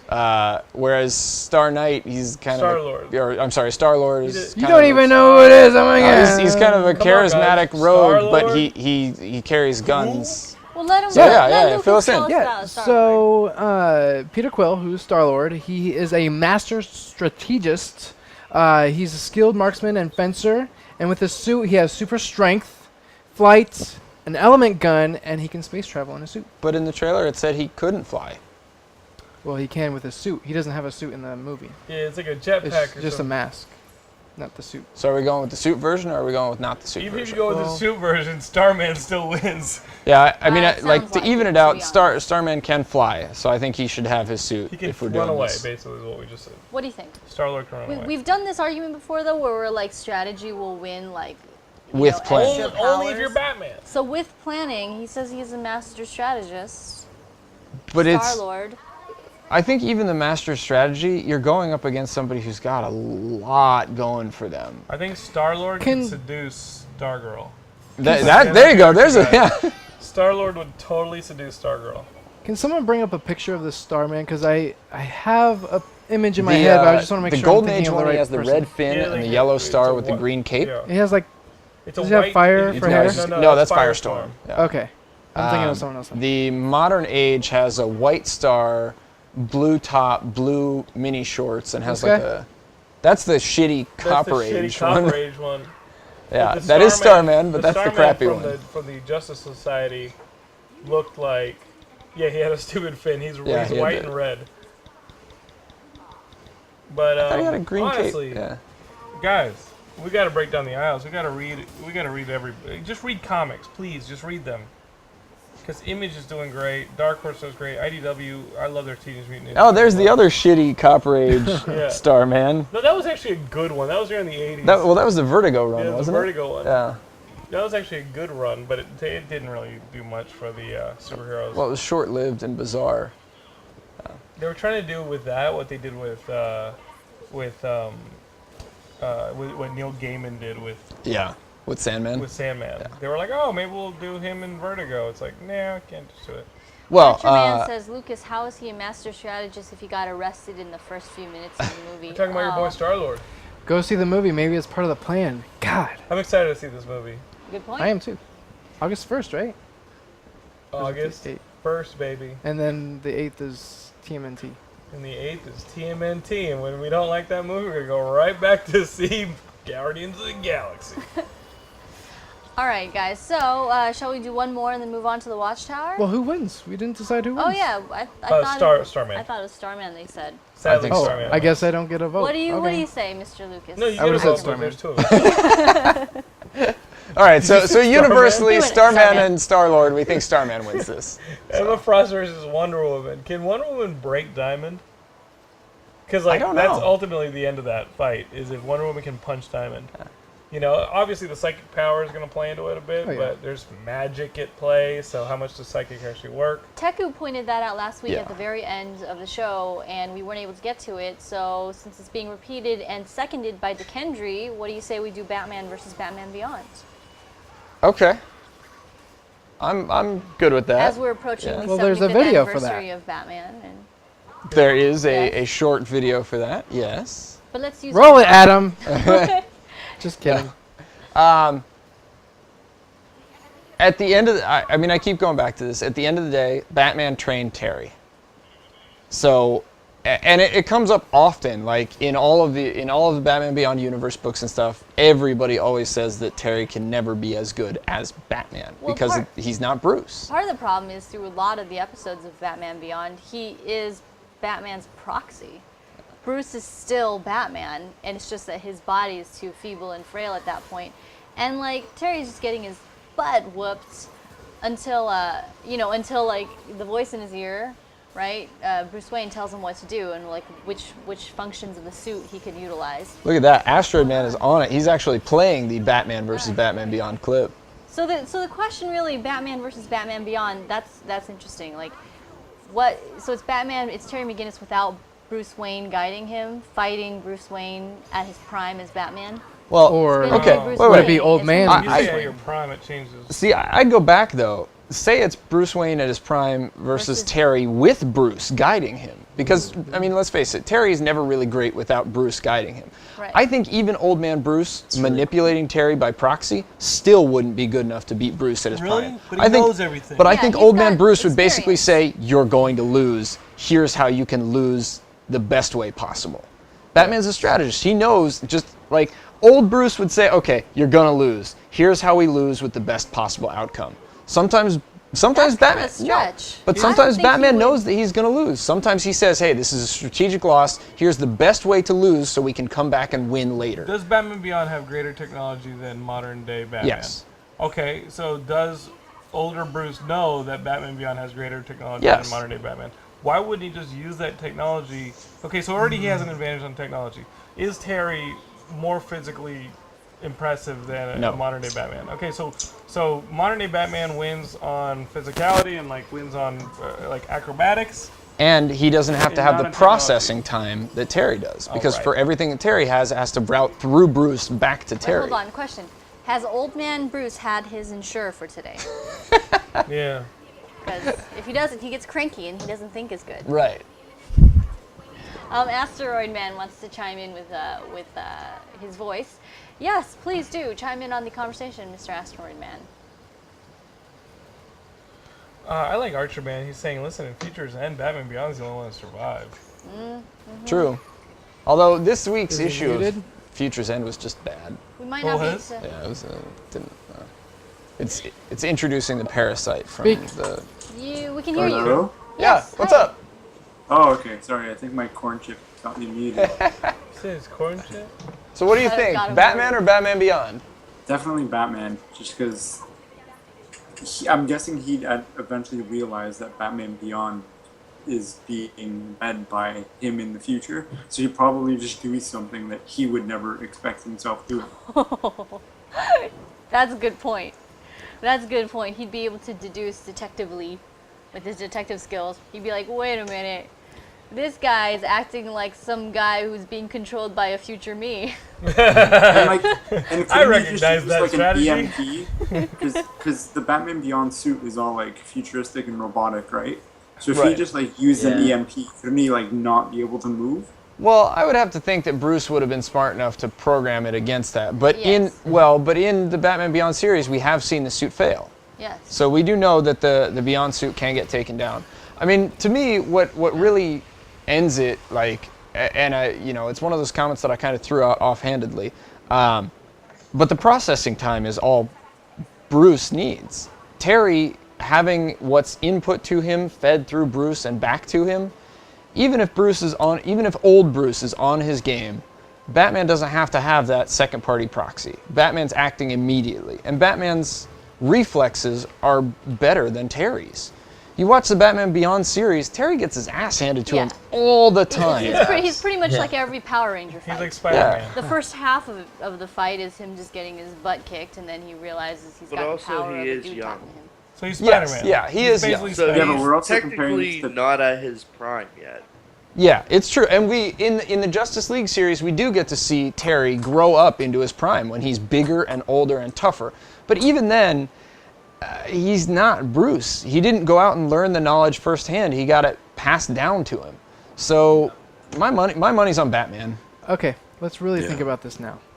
Okay, so future Batman has already lived through this. Yeah. He knows what's happening. So future Batman knows that Batman Beyond loses. If it's a closed loop. No, he could change the past. He could change the future. But if he could change the past, then he wouldn't know the outcome before it happened, and he ever- wouldn't have lived through it before. But then again, he might like construe it so like the younger Batman does win, so he could live. Is it ever a closed loop? Because these battles are to the death. It's always These like battles are to the death. Guys, DC is never a closed loop though. It is always a multiverse. DC is like it would just be another multiverse. Well, what do you guys think? Who do you think would win, Terry or Batman? You could Well, win. you guys talking all over the Skype. What now, guys? I was saying Bruce could surgically implant a bomb into him that's set to detonate in like 30 years, and then What he'd an just asshole. die before he ever met Terry. That's hilarious. Well, what do you guys think? Where's your vote going? After watching the first Batman Beyond episode today. Nice. Really? Okay. It's not my first time though. It's going back and rewatching it. I can now tell you I am a Batman Beyond expert, and I would tell you that future Batman Beyond with future Bruce Wayne would kill him. Whoa. I'm still gonna go with But then that would original construe everything to where they would never even exist. Wouldn't exist. So I'm sure. All right. Well, future- Lucas's money is on Batman Beyond. Well, I'm still thinking this out. Oh, okay. Oh shit. So the future Bruce Wayne would be like, "Oh, I don't want to die yet," My So money is on just, the just, original Batman. just let him have it, Terry. Yeah, I let him agree have with it. Let him So the strategic defeat Yeah. again. It'd be really So- funny if every time Terry breaks Bring something on on the Bruce, original older Bruce Batman. is like, "Ow, ow!" like as Terry beats up modern day Bruce, if it is a closed loop, older Bruce is like, "Why am I losing feeling in my right arm?" He's just like, "Oh, that's an old injury I never had, and my neck is stiffening. I lost an eye." Jennifer? Okay. So Terry McGinnis is listening to Bruce Wayne give him directions. Is there a handful of Werther's originals? Because He distracts him. No, but Meals on Wheels is on their way. So if this drags out, All right. Well, in all seriousness, Batman in his prime. Terry has way too many weaknesses to exploit. Practically every villain in his universe exploits it. He's got the ego. He's got, he doesn't think things through. He's brash. He really depends on old Bruce Wayne almost entirely for a lot of the thinking. And does he that listen needs to be him? done. And another weakness, sometimes he doesn't listen to him. Right. Yeah, sometimes he decides to go be a dick. And Bruce is like, "Motherfucker, I've had this fight before.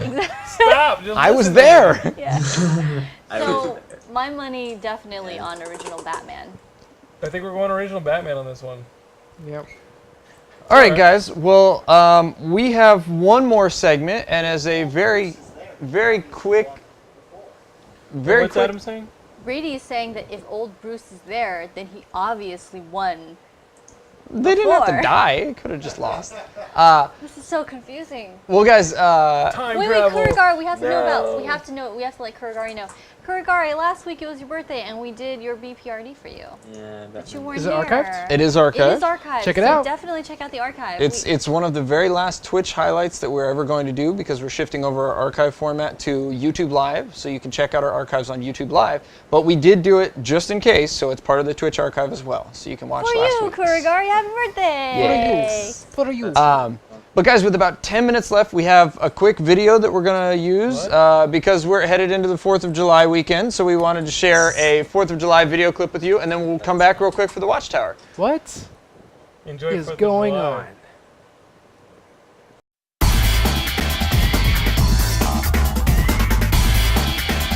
Hi Sam, my name is Rodrigo Guerrero and my question was, what does freedom mean to you? Thanks for the question, Rodrigo. So how does Super Action Man define freedom on July 4th, the birthday of his country? Well, let me tell you. Freedom is a nice foot massage. It means knowing Canadians are just really nice people, because otherwise they'd be our property. Freedom is knowing Taco Bell is real Mexican food. Pool parties. Protecting your daughter, defending your son, and ignoring the little goth kid living in the attic. Freedom means the only time soccer's on your TV is when the maid's watching it. Freedom is an all-day John Woo movie marathon. Freedom means when I go to North Korea, I'm not there to play basketball. Freedom is fresh lemonade. Your turn. Nice. Freedom means buying a TV so big, any chick's boobs look huge. Freedom is watching your girl eat a corn dog at the state fair and then beating the ass of any guy who stares too. Freedom is monitoring your neighbor's Wi-Fi because it looks suspicious. This is my lucky Kalashnikov. Made by Russians. Loves the taste of Russians. Freedom is knowing the words to every Toby Keith song. Freedom means cupcakes.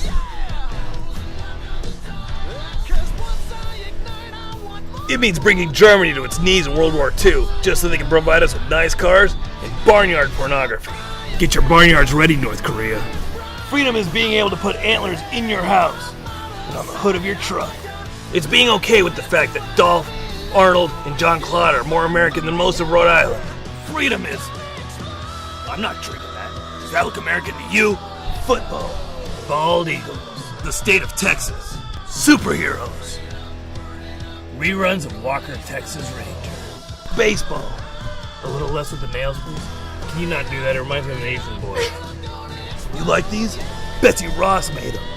Freedom is buying an unregistered automatic weapon from a guy on Craigslist and then shooting his psycho ass for selling it to him. Freedom is rooting for the underdog in movies, but beating the piss out of them in real life. It means setting off fireworks the size of third world countries. Kaboom, bitches. So that's my definition of freedom. Happy birthday, America. To everyone having to live anywhere else, I feel so sorry for you. Thanks for watching and educating yourself about this grand democracy we call America and the freedom that we hold dear. Be sure to subscribe. Or leave a comment below. Do what she says, or she'll come to your house and fill you full of bullets. What the fuck was that? Wow, that guy was buff. He was buff. He was He had handsome. nice legs. God, He he's was patriotic. He was Nice patriotic. legs. He's basically everything you want. And in a real he's man. in his own comic He book has his too. own comic book. How does that work? Is that what that was? What is that? Is that what that more was? issues to come. This is Yeah. actually a comic we put out. I think in 2011. I put out this comic. I paid for it. We made it, and then I just signed a contract to make more comics. And it's basically like Rambo times 1,000. Super patriotic, super ridiculous. And Lion Forge, who I write Miami Vice for, wants to make more of them. And obviously, why would you not want to put that guy in his own comic? He's xenophobic, super patriotic. He's masochistic. Like he's a womanizer. Man, I'd love to read that guy's comics. He is America. The American Dream. The American Dream. I like it. SD0 asks, where can I have his have comic? Well, Lion Forge is going to publish them. If you guys are at San Diego Comic-Con this summer, come to the Geekscape booth. We're right next to Legendary. These guys will be there. Hopefully they're recording stuff for the following week's comic book show. And I'll give you guys a Super Action Man comic. You can also get a Super Action Man shirt. Nice. You can meet the Super Action Man. You can meet Super Action Man. Will you be there in the getup? Please, that's please, not me. That's Super Action Man. Please be please. funny thing Can is, you arrange for him to be there? Absolutely. Then, please? When I'm shooting, standing in his booth like that. So I told my wife, I was like, "Hey, do you think this stuff's funny?" And she goes, "I'm not the one to ask." And then finally, like, I showed her the rough cut of it before I tightened it and put that out, and she goes, "Yeah." And I go, but the thing is, whenever anybody asks, like, "Can you believe Jonathan does this with Sam?" She goes, "That's not Jonathan, that's Sam." Like in her mind, my wife justifies that is Sam, it's not Jonathan. And I'm like, yeah, I've done it too. I'm like, yeah, whatever. It's real easy to do that character because I'm like, it ain't me. I'm just gonna do it. Super Action Man's so funny. But yeah, there'll be ways to get it. Nice. We'll get those comics out to you guys. Spy Scout just came back with the same great suggestion as last week, but we've already moved on. Doomsday versus Abomination. We wanted to do that one last week. We want to do that one this week. You got to come back a little bit earlier, Spy Scout. We usually do Infinity Gauntlet like starting around 10:15, 10:30. By 10:30, we're starting to move out of it. So please join us next week. I would say Super Action Man versus Captain America. I think Captain America wins. Neo. Just a reminder that are you practicing with your team? Play ball. 10:30? Oh, yeah, awesome. Okay, yeah. So Neostorm is practicing on Infinite Crisis right now, so he can play in the Infinite Crisis experience. And if he wins, you said if he wins... Oh, there are prizes? Like he doesn't have to go back to New York and face trial for the crimes he's committed? Sure, he gets amnesty. He gets, amnesty? he gets exonerated okay. from all of the terrible crimes that he's Because we were going to send his ass guilty into the Phantom Zone if he loses. He was going to go right into the Phantom Zone and be like on that flat plate of glass, like Superman 2. This is exactly like Constantine. He needs to redeem himself or else he gets sent back to hell. I do have hope. Doomsday did escape the It's true. Real quick, guys, subscribe to Geekscape TV on YouTube if you want to see more of those silly videos. And share that video for July 4th. Share it with all your friends and families, even if you're Canadian or foreign. They need to learn to appreciate the United States. Well, guys, with 4 minutes left in the Watchtower, where we get to chat about whatever we want to, not only is The Wake #7 out, which was incredible, or I'm sorry, #9 is out, so there's only one more to go. You guys really have to be reading that because it's amazing. They actually released Harley Quinn #0, the director's cut, this week. And if you guys remember, Harley Quinn #0 was the one that caused the whole Harleygate scandal and everything. The really cool thing about this book is there's an intro, and literally every page has like the writers and artists' notes about it, so you get kind of a look behind the controversy. They do the, surely enough, they do the, I don't know where it is, but yeah, it's right here. They do the whole thing about the page that everybody was talking about. And the really cool thing is at the end they actually include a whole bunch of the submissions for the other artists. I have to see that. Yeah, like these are all just submissions from random people who put in their. Did you submit? No, I didn't. But their interpretations of these controversial panels. So it was a cool book, and if you're ever curious about how comics are made and kind of what goes into it, these director's cut books are a really good way to get a look at that. So Harley Quinn #0 director's cut is on stands now. Very cool. Now we have 2 minutes. I want to ask, because today, in the interest of repping Marvel with Team Marvel here, I read Ms. Marvel. What is happening? Why is I she just a little, read the first issue. Why is she a little Middle Eastern girl now, who has powers that are like the powers of Plastic Man and not the original? Because Marvel wants coverage in the press, so they gotta switch it up, make it Middle Eastern. It was a terrible DC did book. the same thing with Green Lantern. Not the gay one? No, there's a Green Lantern who's a Middle Easterner. Oh, see? Did I get that right, though? There is a gay Green Lantern, right? Yes. There is. Alan Scott of Earth, too. Yes. Alan Scott. Yes. I got scared that I got that wrong. No, I like the diversified comic book characters. but here's the thing, she's a very, very young Middle Eastern girl who's dealing with Middle Eastern parents who want her to go to the mosque and stuff instead of being a superhero. Sure. That being said, the book just needs to be entertaining. Yeah, it's not a great premise. I kind of don't care about the race of my comic book characters. I just want them to be good. The race is irrelevant. It's just the premise is novel, and then they've kind of sucked all the substance out of it because it's a novel concept. Matt, you wanted to say something? Actually, I was going to bring in SD0's comment, I think. Somebody was asking about the Constantine clips, which had nothing to do with where you guys took the conversation, so I didn't mean to sidetrack there. But as far as Constantine clips, actually, cool thing about Comic-Con this year, they're premiering 4 of the DC TV shows. We're going to see the full episode of Flash, the full episode of Season 3 Arrow premiere, the full episode of... Constantine? No, Constantine is the one that we're only getting a sneak preview, and we're getting the full episode of Gotham. Wait, when is this? Is this in Comic-Con. Hall H? This is Comic-Con. In Hall H? No, apparently this is in Ballroom 20. So it's not a Hall H thing. They're doing it Saturday night, all night long as a 4-hour block, and all the stars and the producers and everybody are going to be there. So I will watch every single one of those shows. Yeah. I think Arrow's incredible. Yeah. You know why? No. Everyone take a shot. You have failed this city, Starro. Hey, ST0, turn. ST0, you mentioned that San Diego Comic-Con is sold out. Well, you can hang out on the sidewalk with me. Maybe Are I'll you let not able to get in? we got you covered. 1 million to get Lucas into Comic-Con. Yes! Now that's a cause I can get behind. Yeah. 20 seconds. You're doing it wrong. Very excited for the new Grayson comic that comes out. If I'd have known, I would have had you fold shirts for me at the booth. All right, guys. Well, Is like a still code? Come to the Geekscape booth. I'm going to be down there working. 10 Hey, guys, we're here every Wednesday, 9 p.m. Pacific Standard Time. Thanks for joining us, guys. We'll see you next week. Exactly.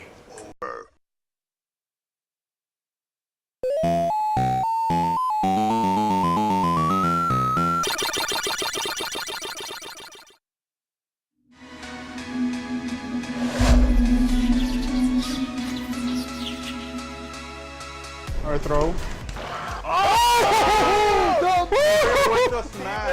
Street Fighter All Nighter is popping tonight. Look at the talent in the room. Can we start again? No, these are street rules. In Twin Galaxy Live Streets, you do not start your dance moves again. You're gonna get cut up and bit up and webbed up and sticked up. One question. What happened? Look, you guys were right there.